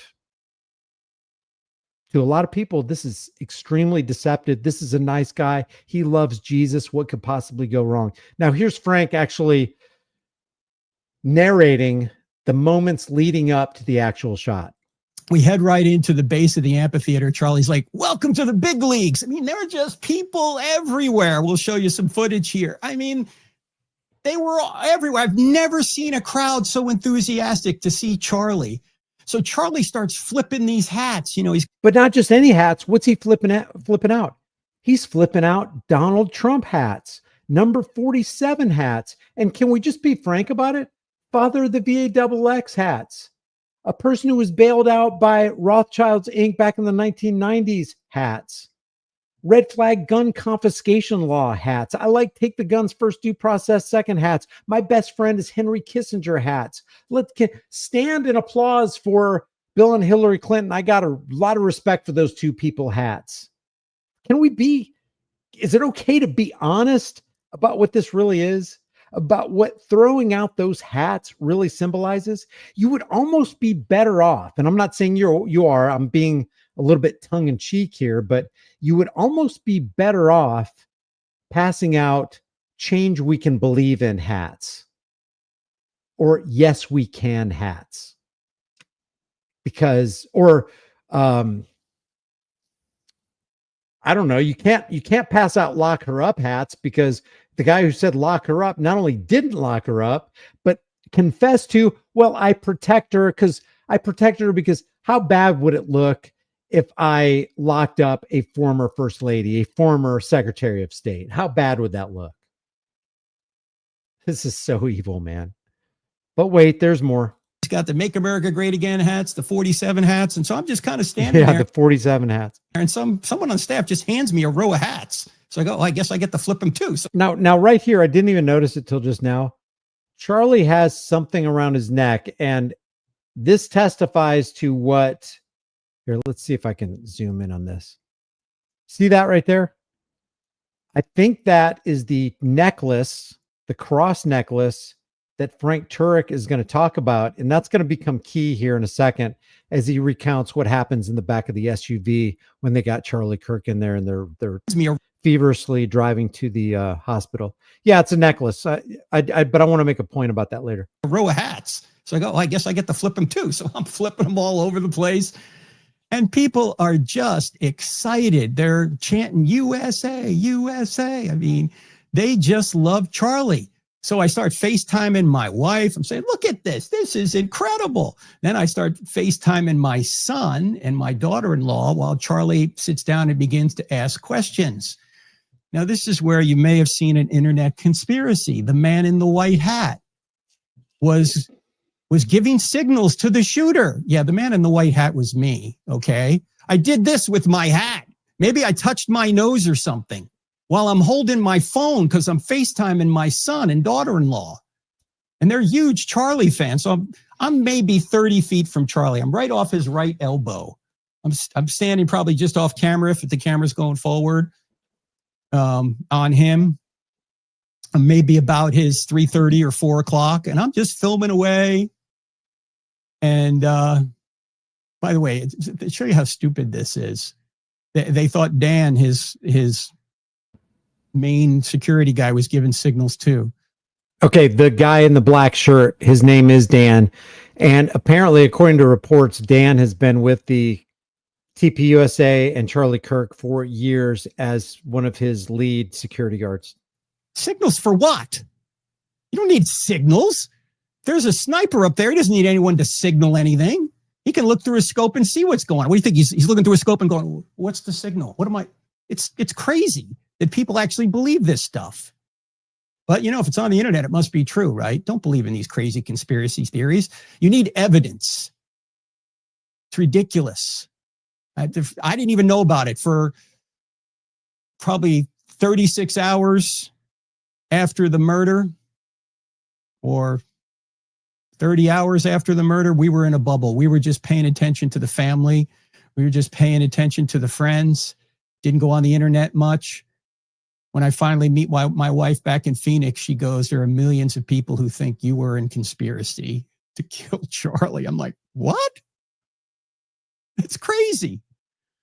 So thanks to my friends Elisa Childers and Seth Dillon and others, they tried to clear the air on that. You still have people saying, oh yeah, we need to check into this guy and this other guy too, the security guy. It's ridiculous. So the first question, Charlie's presenting evidence for the gospel to a Mormon. That's one of the things that one of the questions that we had prepared for just before the event. And then he began to answer a question on trans violence. Someone was saying, oh, should we take guns away from trans people?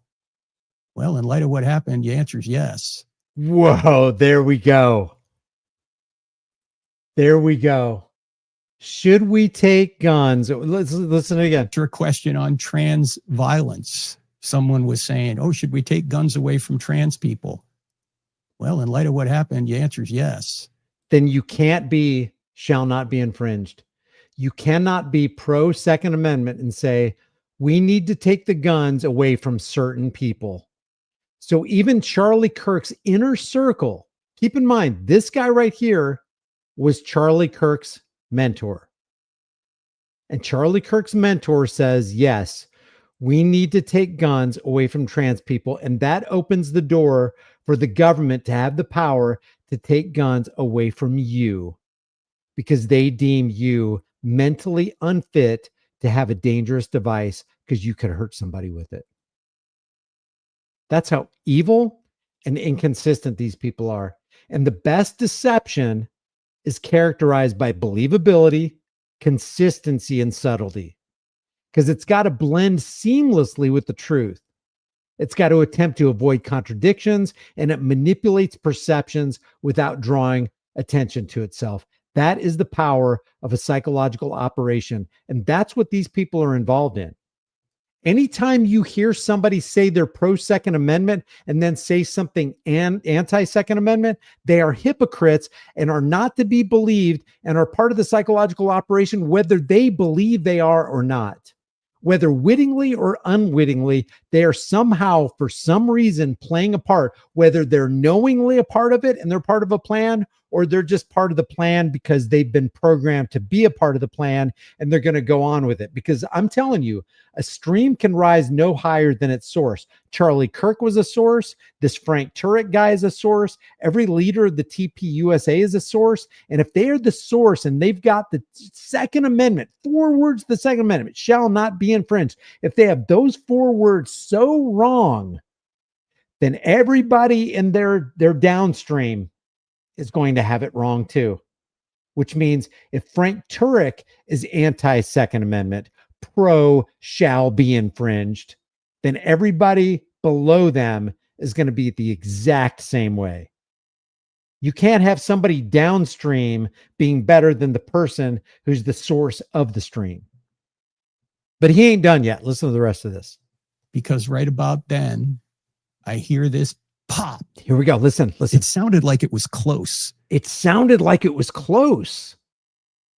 Now, what's interesting about this is that if you take the video that Outside Overton did, and if his calculations are correct and his ballistics analysis are correct, and you line it up with what Turek said, who was standing to the right of Charlie Kirk. Let me just remind you, let me put a stamp right here so I can come directly back to it. But Frank Turek is standing here to the right of Charlie Kirk. And the contention of Overton is that it looks like the muzzle flash and the bullet flew from the right of Turek, which was from the right of Charlie Kirk. Then that kind of lines up with his testimony of, boy, the shot just seemed like it was closer, but then we find out. We later learned it was from over 100 yards away. Okay, so once again. It sounded like it was close. Mm-hmm. We later learned it was from over 100 yards away. And what did he just do there? He just promoted the official story again. He's already promoted the official story of it was a 30-06. Is there any proof that it was a 30-06? Do we have the bullet fragments? Do we have any proof that it was Tyler Robinson who did the shooting on the roof?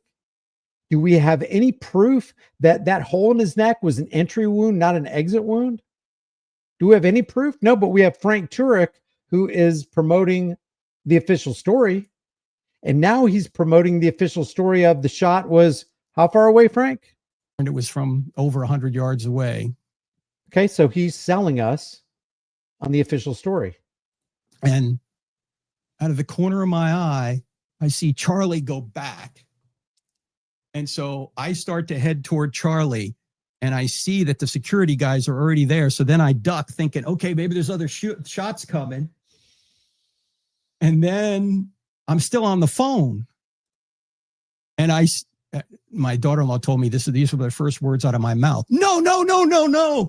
So meanwhile, the car that we came in had been considered a crime scene for whatever reason. Actually, you know what? Do you guys want me to continue on with this story? Because I clipped a little bit out there just so I could get to the last part. But are you interested in hearing more of what he said when he was on the phone with his son? Because if you want me to, I will play the rest of that. Put a 1 in the room if you want me to continue on with that thread, because I don't want to cut it short if you guys are interested in his story. I personally was very interested in his story. I want to hear all the testimonies because I'm listening for contradictions.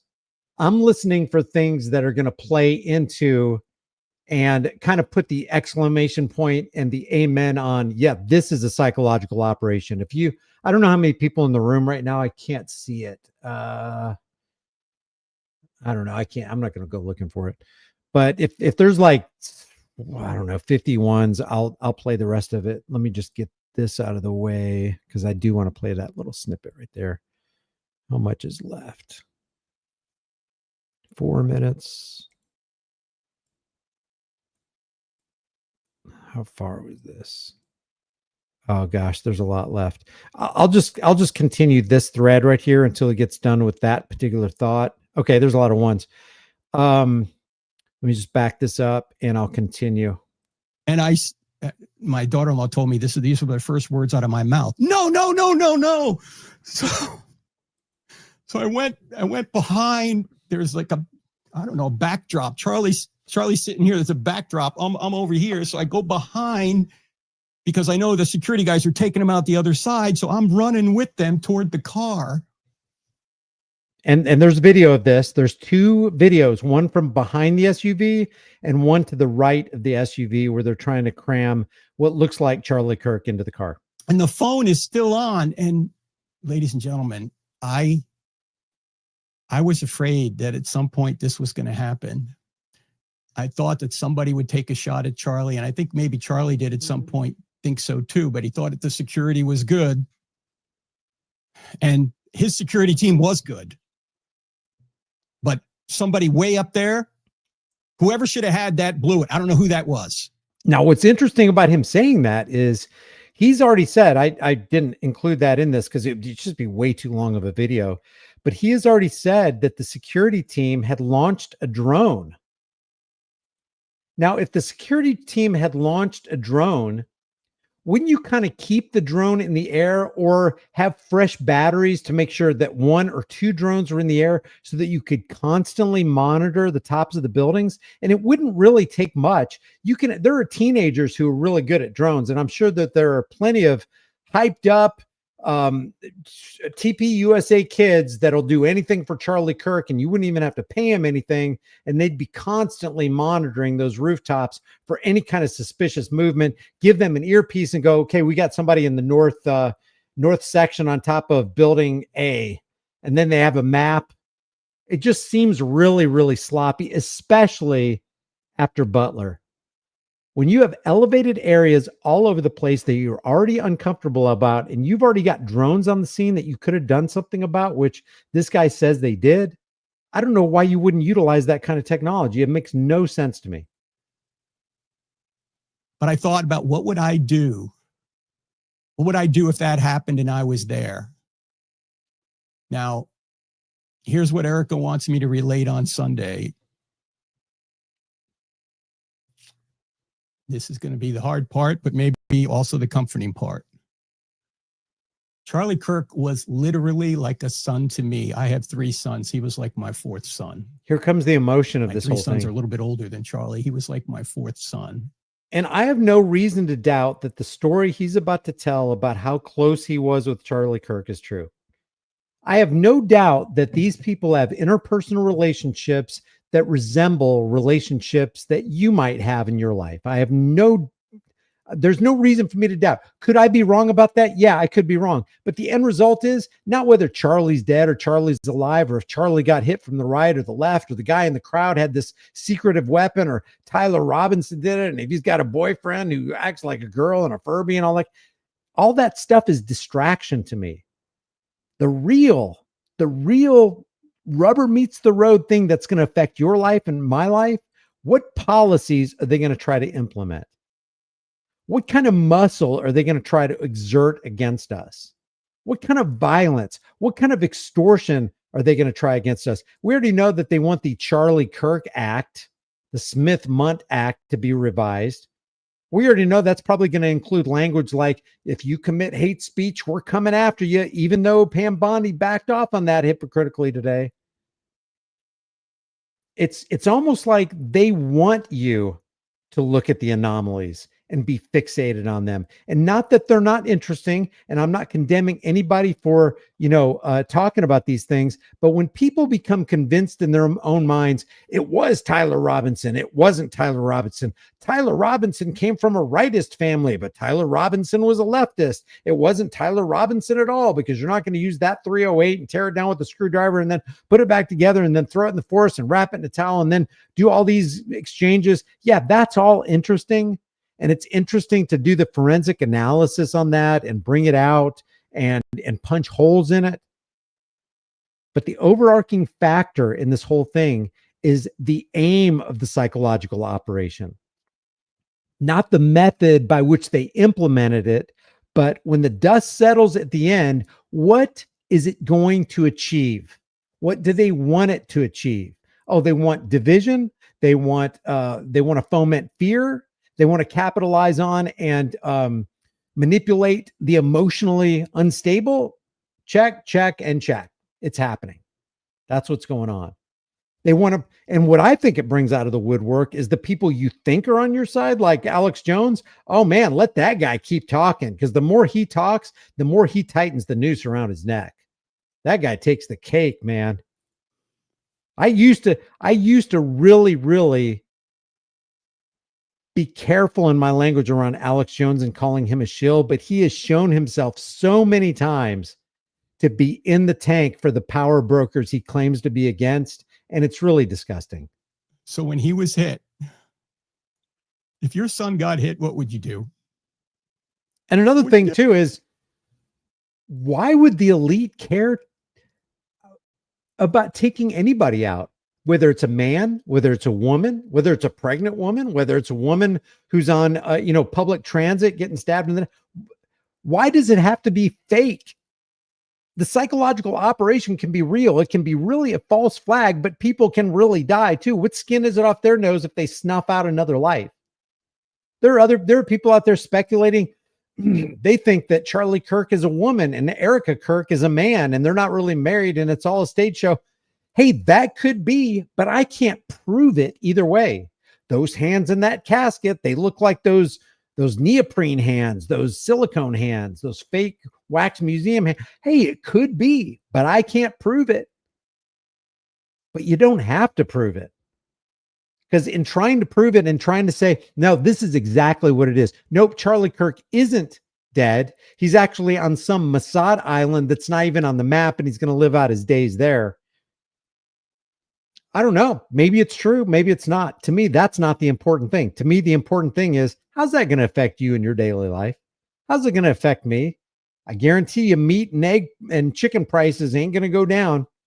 They're going to go up because they mean to bankrupt this world and implement a digital system and Palantir to stick their nose into every aspect of your life. And I mean every aspect. You will be surveilled. You will be controlled.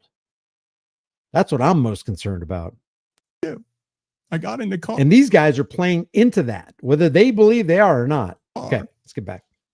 Let's get back to him jumping in the SUV. So when he was hit, if your son got hit, what would you do? What would you do? I got in the car. Because if there was any way I could save him, I had to do something. I couldn't just, okay, just take him. You guys got it. So they got him into the side of the car. It was an SUV. It was the SUV we took over. And I'm on one side, and there's actually some video of this. Somebody's taking video of this. I'm on one side of the car. Yeah, I see. I can't say that, Deez. I can't say that because, I mean, this guy could have a real, genuine connection to Charlie Kirk. I mean, are we going to say that Charlie Kirk didn't have real friends who really cared about him? Are they psychopaths? Yeah, we can prove why they're psychopaths. And, you know, generally psychopathic people don't really care. But, you know, the emotional side of me goes, God, I don't know if he's acting or not. I don't see tears. I didn't see tears in Erica Kirk's eyes. And it seems like reality comports with, if you're really crying, if you're really grieving, the tears are actually going to come out of your eyes. But I don't see any. But you know what? To me, that ain't the big issue. That's almost like a smoke screen. It's like they're trying to divert me. They're trying to tap into my emotions here, or they're trying to get me on a wild goose chase. This is all very weird. But one thing I do know, and I can prove it, is that policies are going to change, and they are going to try to weasel their way into their life, your life, on a deeper level. To say, let's say, for example, if we had the surveillance apparatus set in place, then the Tyler Robinsons of this world could never have gotten away. We need more satellites in the air. We need more flock cameras on the street. We need higher resolution license plate readers. That right there, that's insidious. You can fake cry all you want. You can fake die all you want, but don't you dare put another flock camera system on my street corners. You bozos. You government-controlled freakish bozos. Are the right side, and they're getting Charlie in. So I run over to the other side, but the guy who was dragging him in is now blocking that entrance. So at that point, I run around to the back. I pop the back gate open, and I jump in the back. The car lurches forward. Apparently somebody jumped in the car. So the car lurches forward. So I almost fall out of the car, or the SUV. Then I grab the thing and close it. And there's 5 of us in the car now. Justin's driving. Dan is up front with the GPS. Rick has got him. Rick's on my left. And Brian is there. And I'm coming over the back seat. And Charlie's laid out in front, just right in front of me. Could be. And Could Charlie's be. so tall, we can't close the door. Could be. I also believe that there's an element, like, I tend to be, I mean, to my discredit, I tend to be super black and white. I'm a little less black and white, a little bit more nuanced now. But I also believe that psyops, in order for them to be as highly efficient as they can possibly be, that there has to be some kind of compartmentalization. It's like there have to be some people in the know, some people who know a little bit less, some people who know a little bit less, and some people who know pretty much near nothing, so that they can't put two and two together and then later come back and go, oh yeah, did you know that in Tower 1 back in 2001, they had this team go in there every night for about 120 days and go behind walls and set up stuff. That has to be very, very limited. The more people know, the more people who know, the more that could potentially get out. And if you got a whole lot of people knowing, then some people might be taking pictures when these dark actors don't know it. And then they can go on the internet with a little bit of proof. So I believe that for a successful propaganda campaign and a psychological operation, there, by virtue of the fact that it's got to work on a massive level, can't be a whole lot of people knowing the entire master plan. There's got to be,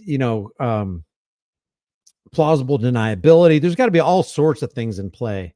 So it's a possibility that while this guy is the mentor of one of the biggest youth political organizations in the United States, maybe even in the world, to the tune of $100 million a year. Give me a break. That's crazy. Even these guys might not be completely in on it, Not that they're not psychopathic, not that they're not power hungry, not that power tends to corrupt and absolute power tends to corrupt absolutely doesn't apply to them, but it applies to them to a lesser level so that the entire plan can work, because the objective is for the entire plan to work. We drove 4 miles, I don't know, it's 4 something miles, all the way to the hospital with the door open. To this day, I don't know how Brian stayed in the car, because we're just go. We're trying to stop the bleeding. You saw it. And I'm yelling, come on, Charlie, come on. Meanwhile, my phone is still on. My son and daughter-in-law are hearing this whole thing. And his security team, again, Justin, Dan, Brian, and Rick, they love Charlie. But they were much cooler than I mean, they're just carrying out, they're calmly, but they're swiftly doing exactly what they were trained to do. Rick starts praying out loud. I'm praying out loud. We're yelling, come on, let's go. My son's hearing all this, and we're doing the best we can to navigate traffic. This is not a highway. We're on surface streets. I wonder if that SUV had, I don't know about you guys, if you don't have a dash cam, preferably a 4-channel dash cam, front facing, rear facing, cab facing, and side facing, you need to get one, because that's your insurance policy, because cops are constantly trying to mess with people, lying on people about seat belts and speeding and DUI and all this kind of stuff. You want to record everything for your security, for your future testimony, because if it's just your word against the cops, the judge is going to believe the cop. They don't care about you. They want to just run you through the system and drain you dry. But I would like to know if that SUV had any kind of dash cam, because these rich people, why wouldn't they have some kind of dash cam? There's quite possibly video of all of this, especially the high resolution camera set up behind Charlie Kirk and to the left of Charlie Kirk. Where's that footage? And why hasn't a reporter asked the FBI, okay, in your investigation, have you secured the high resolution TPUSA footage that was set up behind and to the left of Charlie Kirk? If the answer is no, fire everybody and dissolve the FBI and the ATF and every alphabet soup agency that thought they had their hands in solving this case. If you didn't cordon off underneath that tent as a crime scene to preserve all the evidence, you did not do your job. If you did not secure all the video from everybody, if I had let's say I'm government. Okay. So this would be wrong to do, is to subpoena everybody's video camera over there. But with Palantir surveillance, all of this stuff is possible. They can get with AT&T or Verizon or Sprint or whoever the carrier is, and they can ping every single phone that was in that area at that time, subpoena every single one of those records off of that phone, and get a whole bunch of evidence if they really wanted to find out who the shooter was. Do you think they did that? I bet they didn't. And do you think there's going to be any reporter in an audience during one of those press conferences that asked Kash Patel or Pam Bondi or Dan Bongino any of those questions? Do you think Fox News or CNN is going to ask, okay, so you've already pinged all the phones and you've already sent subpoenas and you've already knocked on all the doors of all the cameras that were there so you could pick up all the information you possibly can to determine who the actual shooter is, right? Before you made the determination that it was Tyler Robinson. You did do that, right? And if the answer is yes, where's the evidence? If the answer is no, you're fired. Because I would have done that. That's the minimum. It's like, wait a second. I'm the director of the FBI. I have access to all these files. And again, I'm not saying it's right. I think it's an invasion of privacy. I think it's antithetical to freedom. But if you're thinking like an FBI agent, a government man, a G-man, and I'm a G-man, I got freaking power. And I'm going to use that power. I don't care what anybody says, to solve this case and to find out who committed this actual crime. And I'm going to start with those high resolution cameras, and then I'm going to work my way back, and I'm going to go to pinging every single one of those phones and finding out. Because guys, they said there were 3,000 people there. That means if just 10% had their phones trained on Charlie Kirk or somewhere up on the building, that means 300 potential videos, maybe even high resolution videos. Some of those cameras are really good, pumping out some good megapixels. You can get a lot of good footage. And if it's just 5%, you got 150 potentially different angles for a crime scene where you never had that in the history. You didn't have that in Dealey Plaza in Dallas. You had Zapruder. You had the Knicks film. You had that other guy's film. You had that Marion, whatever her name is. Let's say you had a handful of videos and pictures, a handful.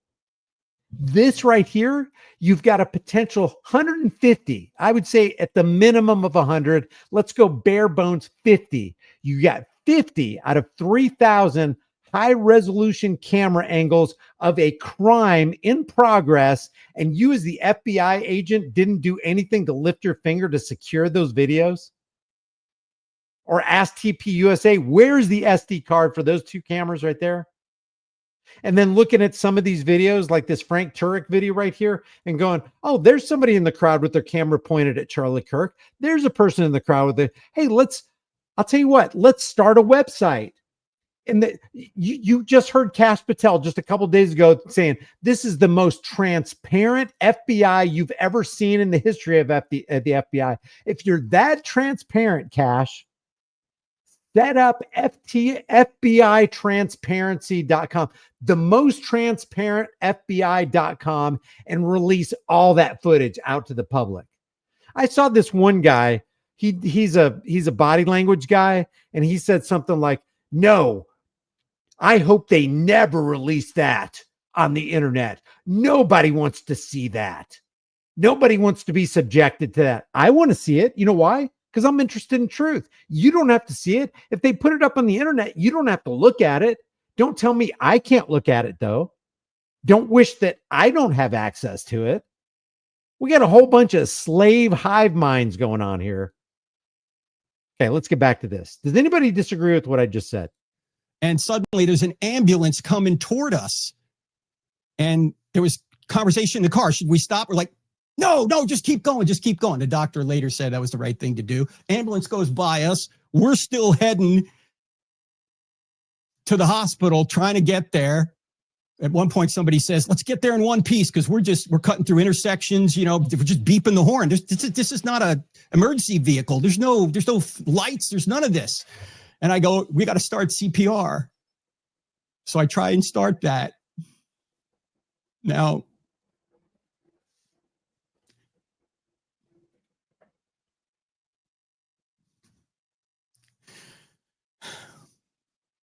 Charlie wasn't there. His eyes were fixed. He wasn't looking at me. He was looking past me right into eternity. He was with Jesus already. He was killed instantly and felt absolutely no pain. That's what I was told later. But of course, we had to try.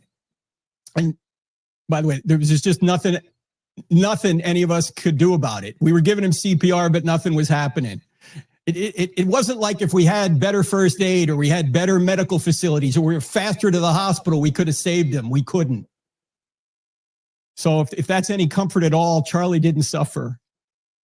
He was gone. He was with Jesus, absent from the body, present with the Lord. That's where he was.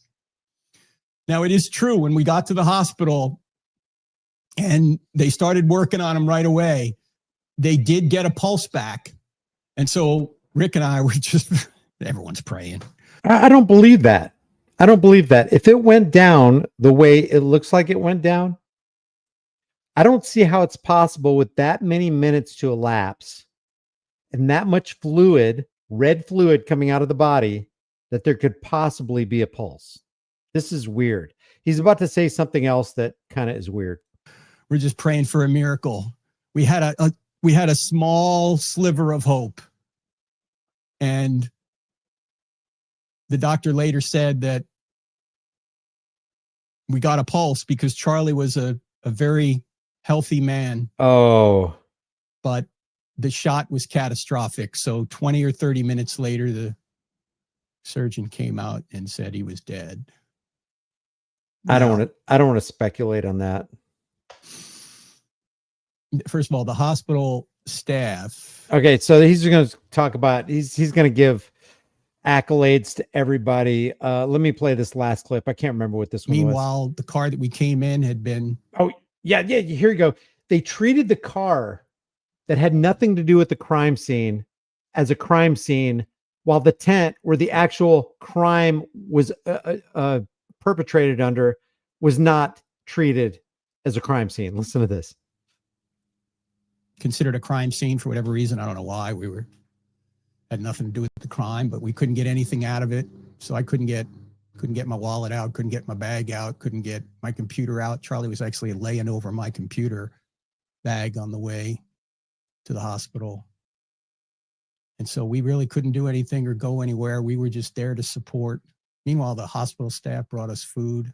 Okay, so he talks about the hospital staff. I'm going to talk about one more thing, and that is, I can't remember where it was, but he talked about as Charlie was laying over on his bag, they got 3 of the guys, including him, got red bodily fluid, you know what it is, on them to such an extent they had to change their clothes at the hospital. And according to Frank Turek, this is Frank Turek, according to his story, they had to change out of their clothes at the hospital into scrubs. And they wore scrubs the rest of the time. Erica came, they were comforting her and all that kind of stuff, to the point where there was some guy in the waiting room who needed a doctor. And they came to Frank Turek and said, "Are you a doctor? Can you help us?" And he's like, why are they asking if I'm a doctor? And he looked down and he's like, "Oh, they're asking if I'm a doctor because I have scrubs on." But the other thing that he said was, when Charlie was bleeding on, God, I just said it. While Charlie's red bodily fluid was pouring out in the back of the SUV, he was laying on top of Frank Turek's bag, his laptop bag, and the chain around Charlie Kirk's neck fell off. Now, I don't see how a chain can just easily fall off. 2 ways. It slipped out over his head, if this is all true.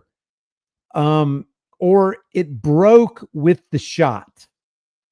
Now, the ballistics guy, this guy right here, in Ballistics Don't Lie, a video I didn't want to make by Outside the Overton, he says that the bullet came from Charlie's right, about his 330, 345 to his right, from the top into the right side of his neck, about right here, and came out right here. And this was an exit wound. And the thing he's speculating that the shirt blew up like this because the earpiece that he had in his right ear flew off. And because it's attached on a lanyard around his neck, this guy speculates that the shirt went up because it caught the cord and blew up the shirt, and you can kind of see a line. I'm not going to go over it here, but he went over it. But when Frank Turek said, and if it's true, I'm saying if all this is true, when Frank Turek said that Charlie Kirk had a chain with a cross around his neck and that there was red bodily fluid all over Frank Turek's back because Charlie Kirk was laying on it, and the chain fell off of his neck, then it either went over his neck and onto the laptop, if this is all true, or it was broken possibly by the bullet, and the bullet caught the chain or the cross just right and threw the shirt up like that. And that's when the entry wound or whatever. I don't know. That's all just super interesting. And I'm just speculating about all that. But the thing that I want to show you now is the end of this video. And this is what Jim Brewer had to say. And he pretty much encapsulates in sort of a funny way what I think we're all thinking. And whatever you may think about Jim Brewer, he's in on it too, he's all part of the plan or whatever. I'm just going to try to judge his words right here because it kind of resonates with me, what he says and how he says it and how he perfectly demonstrates the methodology of the psychological operation. Listen to this. What's the most important part of your human existence? Your time, your energy, your love, your faith, all those things were attacked. And I don't care what side you lie on. This was in my opinion, this is the great monster. Sire, we have an issue. Please do tell us. Well, they're not trusting us, and the race war didn't help with the Ukrainian girl. We tried very hard to push that one. However, the white people didn't uprise. I know, the race is having a difficult time. More blacks and whites are discussing with one another. Not a good thing. Yes, sire. We need something to install fear. Because when fear is installed in the humans, they look at us for their information. And I mean, it's really funny how he's saying that, but my God, it is sobering. It is sobering because when you think about the father of propaganda, Edward Bernays, and his words about it is they who pull the wires which control the public mind. And it kind of it's almost surreal because it's like we're going through a movie and you don't want to believe what you just said. You don't want to speak what's going through your mind and what you've learned. It's too preposterous. It's too dark. It's too out of control. How can people be this wicked to where they lust after power to such an extent that they want money's not enough. Owning the Burj Khalifa is not enough. Having a basement full of 100 exotic cars is not enough. Having, whatever you want, any food that you want, any girl that you want at your beck and call is not enough. You have been consumed by the focus of controlling every single person. How do you get to that point? It's like, I don't want to believe the world is like a movie, but when you got people who laid down, Edward Bernays, by the way, his first claim to fame is getting women to smoke cigarettes through the women's suffrage movement. And he marketed it as a march against man's inhumanity to women, lighting torches of freedom. And the torch of freedom was the cigarette. And it was the tobacco company that hired him for $125. And he put together a PR campaign that spread like wildfire to such an extent that women were marching in New York. They were marching in Chicago and major cities across the United States in the 1930s to light torches of freedom to symbolize man's inhumanity against women and the fact that women deserve the right to vote. So you got all these women sucking on cancer sticks because of Edward Bernays doing the bidding of the tobacco industry. And it just took off from there. There's a video where you have Edward Bernays actually talking about this very thing. And really you can tell he's kind of proud of himself that he manipulated those people. It's kind of a attaboy, Eddie. You've done good. It's really good. He's one that the invisible government in the sphere of politics or business manipulated through the first officially known public relations campaign, which we know as propaganda or deception or lies. It's just fascinating. Let me get back to Jim Brewer. We're going to wrap this up. 2 hours. Holy cow. Put a 1 in the room if you like this content. I don't even know. Are you guys still with me? I don't even see the numbers on my screen. Listen to the rest of what Jim Brewer says.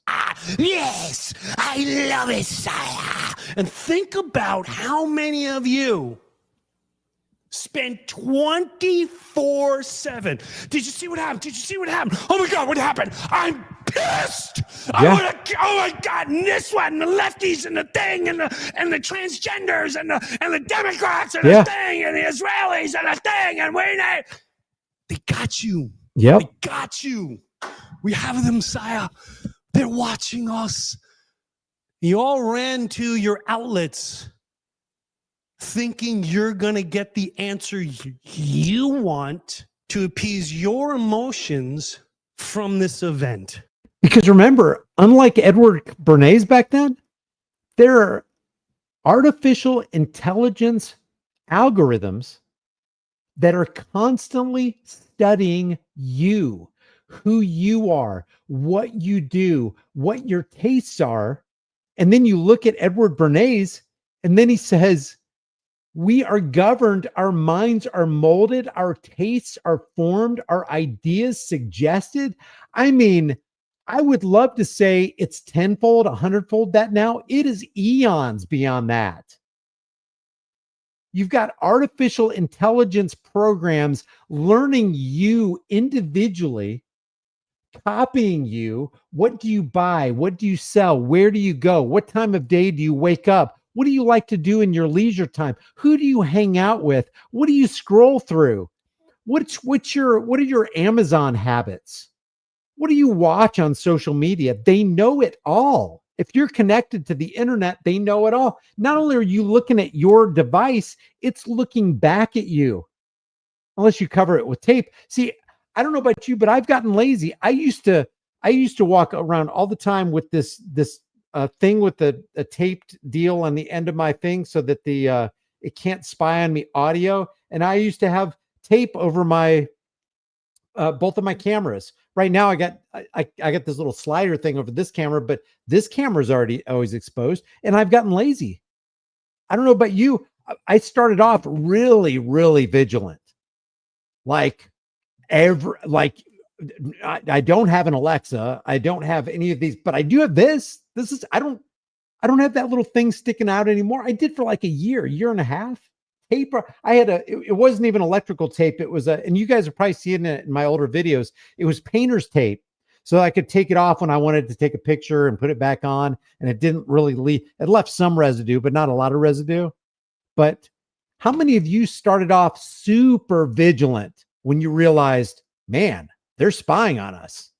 And then you kind of got relaxed, and they know you're going to get relaxed. And then they slip in this and they slip in that. Soon it gets to the point where you might be having what you think is a private discussion. And then the next time you go to your phone, there's some kind of advertisement to sell you the very thing you just talked about when you thought you were away from your phone, but they heard you. And it's not a coincidence. So when he says we are governed,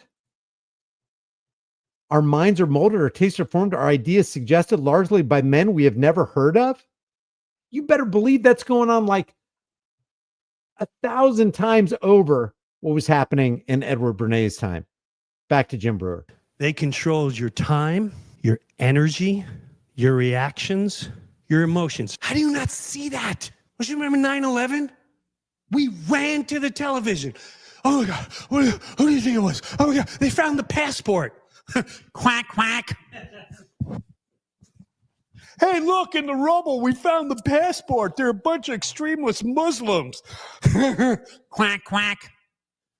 But when you watch 24/7, people were pissed. You took your emotions. They took everything. They took your energy. How many of you obsessed? You wake up in the morning to bring your child to school and you're not paying attention because you're scrolling about 24/7 about Charlie. And you're sitting there and like, you didn't call someone because you're upset. And you call someone, all you're talking about is like, I can't believe this happened. And I can't believe this happened. They got you. CNN, Fox, social media, none of it is going to give you the answer you truly need to understand this vicious monster. Me personally, I don't buy a lot of the story. That's just me. I'm not saying not assassinate. I'm not saying that. But like an hour, like, okay, we got everything.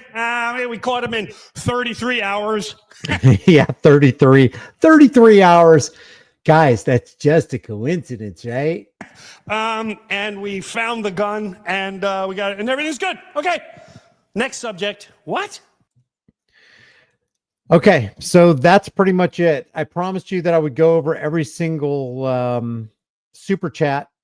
So let's start at the beginning. First of all, I just want to say, guys, thank you for being here. I'm humbled. I want to be part of the solution, and I'm open to the idea that maybe I'm part of the problem. I mean, maybe there's something that I need to correct or fine tune or get rid of. Life is a journey, and I don't have all the answers. I want to spread good, and I don't want to give into hopelessness. I don't feel like I'm a hopeless black pillar. There's a lot of negative things going on, but I don't know. I just think none of us is greater than all of us, and we've all got to stick together because there's some really evil people out there who want to do evil things. It does look hopeless. The video that I was talking about, the ballistics thing, it's from the outside the Overton. I'm going to drop the link in the chat so that when this video gets done rendering, you will have a copy of it. I don't know if I'm going to remember to put that in the description, but there it is in the chat. And also the video that I was talking about where the body language guy was desiring that the SD card imagery that comes off of these high resolution cameras from TPUSA never gets released to the internet. Here's that right there. And here are the super chats. Fishman says, the only thing I'm wondering is not if Charlie is gone, but did this Tyler character do the shooting, because it's not adding up from what I've seen. It's not adding up. I don't believe anything the government says about who they say did it, because if there's one thing we can count on from the US government, it's that they are lying to us. And if you have any question about that, Operation Paperclip, MK Ultra, Operation Northwoods, Operation Fishbowl, the Gulf of Tonkin Resolution, weapons of mass destruction, you name it. It just, the list is crazy, crazy long. Grande says, Brian Chuck Brothers, Aloha Brian says, I'm torn. Kirk's death is tragic, but his wife posting grief online for reach feels wrong. Destiny's reaction is wrong too. I was thinking about going over Destiny's reaction and if that would be valuable to put out on the internet. The reaction specifically that I'm talking about is with Piers Morgan, and Jack Posobiec is on there, and so is Anna Kasparian. Who else was on there? I can't remember who the third guy is, or maybe it was a woman. Maybe it was another woman. Anyway, if you guys want me to go over that Destiny thing, I think it was interesting. I think it's instructive, but let me know if you want me to go over it. Grief should stay private, not made content. Am I wrong to feel this way? I don't know, man. I don't know. I can't picture my sad things have happened since I've been on the internet. And I don't think I posted anything. I can't even. If something happened to somebody that I really loved, I can't imagine myself doing an interview with CNN or Fox News, especially like you remember when SANDY hoax happened in Connecticut, and you had all those parents get up there and do videos not even a day after the event, and they're laughing and they have this fun memory looks on their faces. It just, I don't think I could do that. I don't think I could do that. But that's all subjective. Shout out to Brian, his perseverance, the Crow House official, Max Egan, the Dollar Vigilante, and T-Love and IMA for sharing such powerful points. Cody Reed, thank you very much. Aloha Brian became a new member. By the way, if you want to become, it really does help if you become a member. I don't know if it helps to become a subscriber or hit the bell notification. That's why at the end of my videos, my last 3 videos, I've been saying, hey, don't bother subscribing. Don't hit the bell notification icon. Don't like and don't share this video. I mean, I don't even know. I don't know if it helps in the algorithm. I hear it does. I hear it doesn't. But I just appreciate you being here, spending your time for 2 hours and 15 minutes here. The Evidence Room gifted 1 Disturbing Illusion membership. Thank you. By the way, we are on the Disturbing Illusion, High Impact Flicks official on Rumble, High Impact Flicks on X, and I think High Impact Flicks on Facebook. I don't know. I don't know why I can't get that screen up. I'm on StreamYard, but oh, here it is. Yeah, we're on Facebook, Disturbing Illusion, X, and Rumble. So thank you, Evidence Room. Aloha Brian says, this is interesting. I saw a man that once said major events happen every 80 years. It's now 2025. 80 years equals 1945 minus 80. The Civil War concluded. It goes on. I guess it depends on what event you're talking about, because in 2008, I would say the housing crisis was a major event. I would say the closing of the gold window was a major event. The Bretton Woods Agreement, where they agreed to peg $35 an ounce gold to the American dollar, making it the reserve currency after the war. That was a huge event. I don't know. I don't know. That could be subjective too. Simon King, can you do a segment on, Desi Freeman? Thanks for the reminder. Holy cow. We got to talk about Desi Freeman.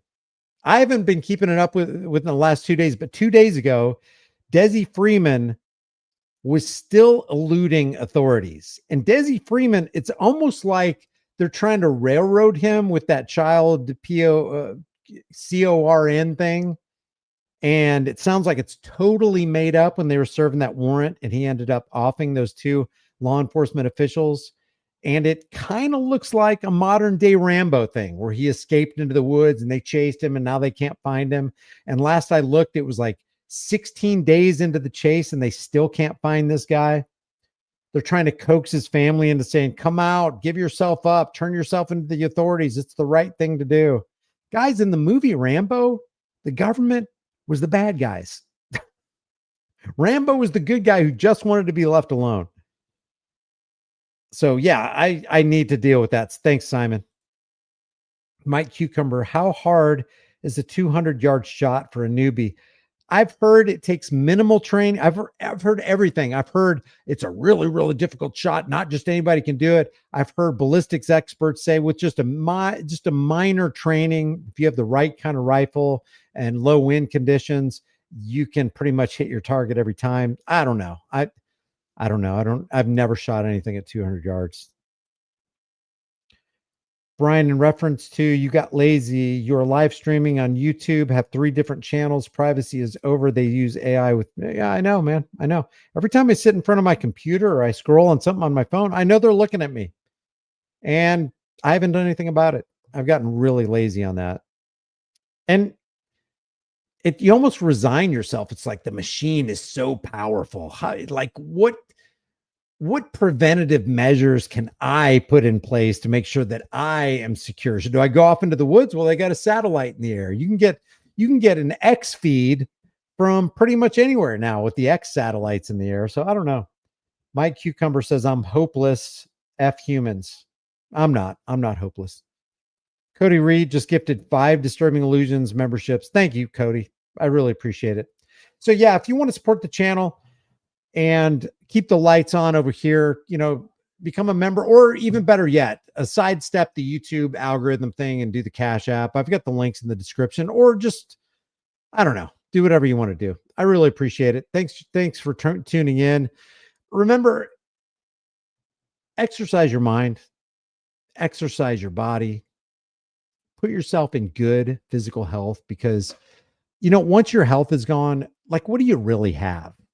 If you're a smoker and you're suffering from emphysema later on in life, and your quality of life goes down 90%, and you're bedridden and you're on oxygen and you can't walk and you got edema and you got a heart problem because you ate too much and you went to McDonald's. But by the way, I just saw a video of Brian Johnson, not the Liver King Brian Johnson, but the Brian Johnson that's he looks like Data from Star Wars. He piles $2 million into being the most surveilled man, the most data-driven man, like as far as his blood pressure and what he eats and the macronutrients that absorb into his cells and reverse aging and all this stuff. Anyway, he put out a recent video about the crap that's in McDonald's.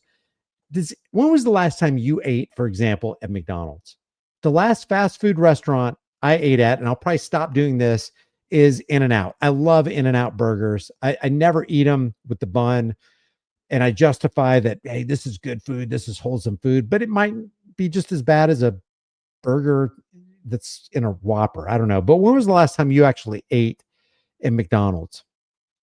Yeah, I think mine is like 30 years ago too. As a matter of fact, I don't even remember eating McDonald's when I was in college, which is in the 1990s. It's been a long time. So I think about propaganda from the McDonald's perspective. I'm like, and me and Trish even said this. We were in Tulsa yesterday or the other day, whenever it was, and we were walking by this part at this professional building where this whole group of people was just puffing on a bunch of cigarettes. And I said, we were talking amongst each other, and it was like, man, it's 2025. Knowledge is everywhere. Everybody knows that when you're puffing on a cigarette, there's no good that comes from that.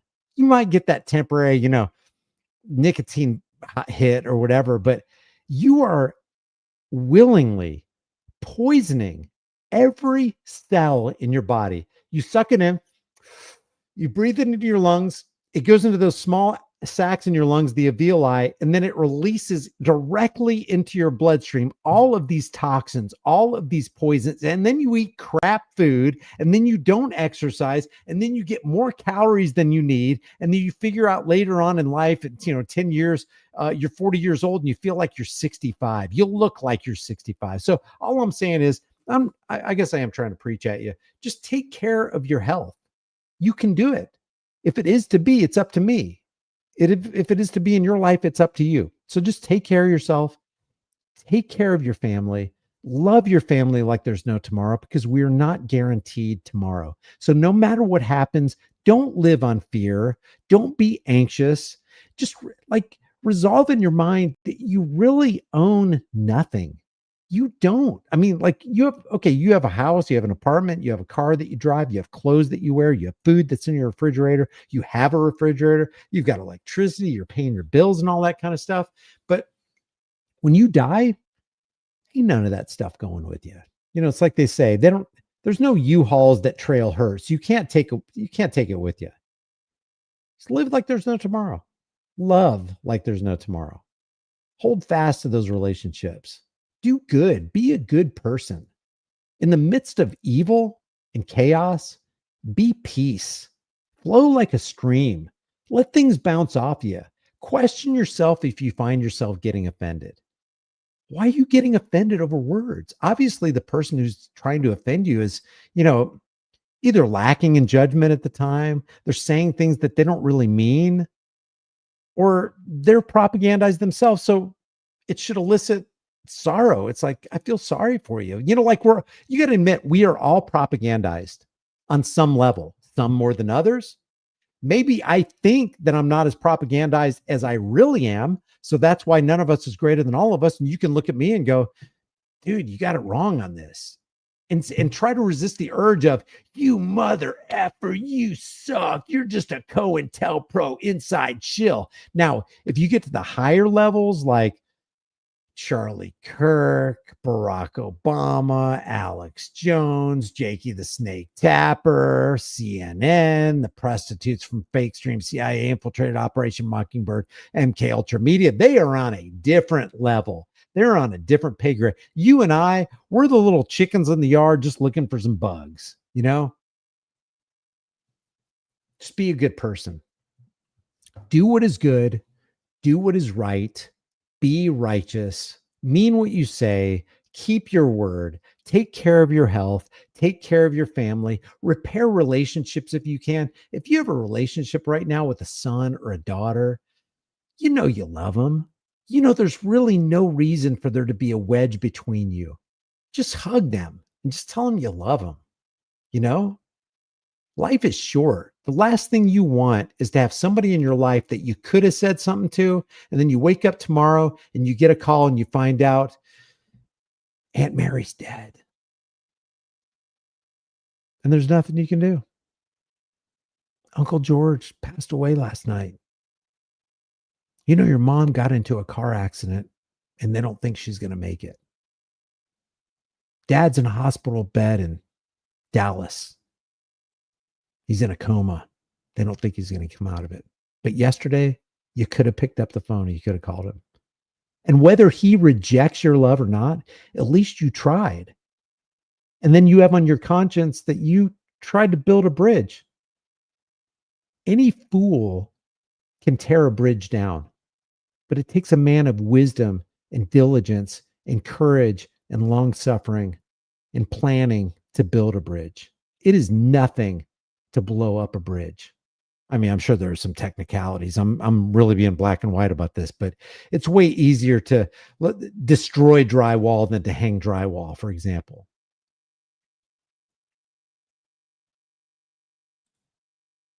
Mike Cucumber, I feel like you're talking to me. You know what? I'm really talking to me too. I'm so imperfect. All right, guys. Thanks for being here. Love you. Appreciate you guys. Hopefully I'll see you in the next one. Take care.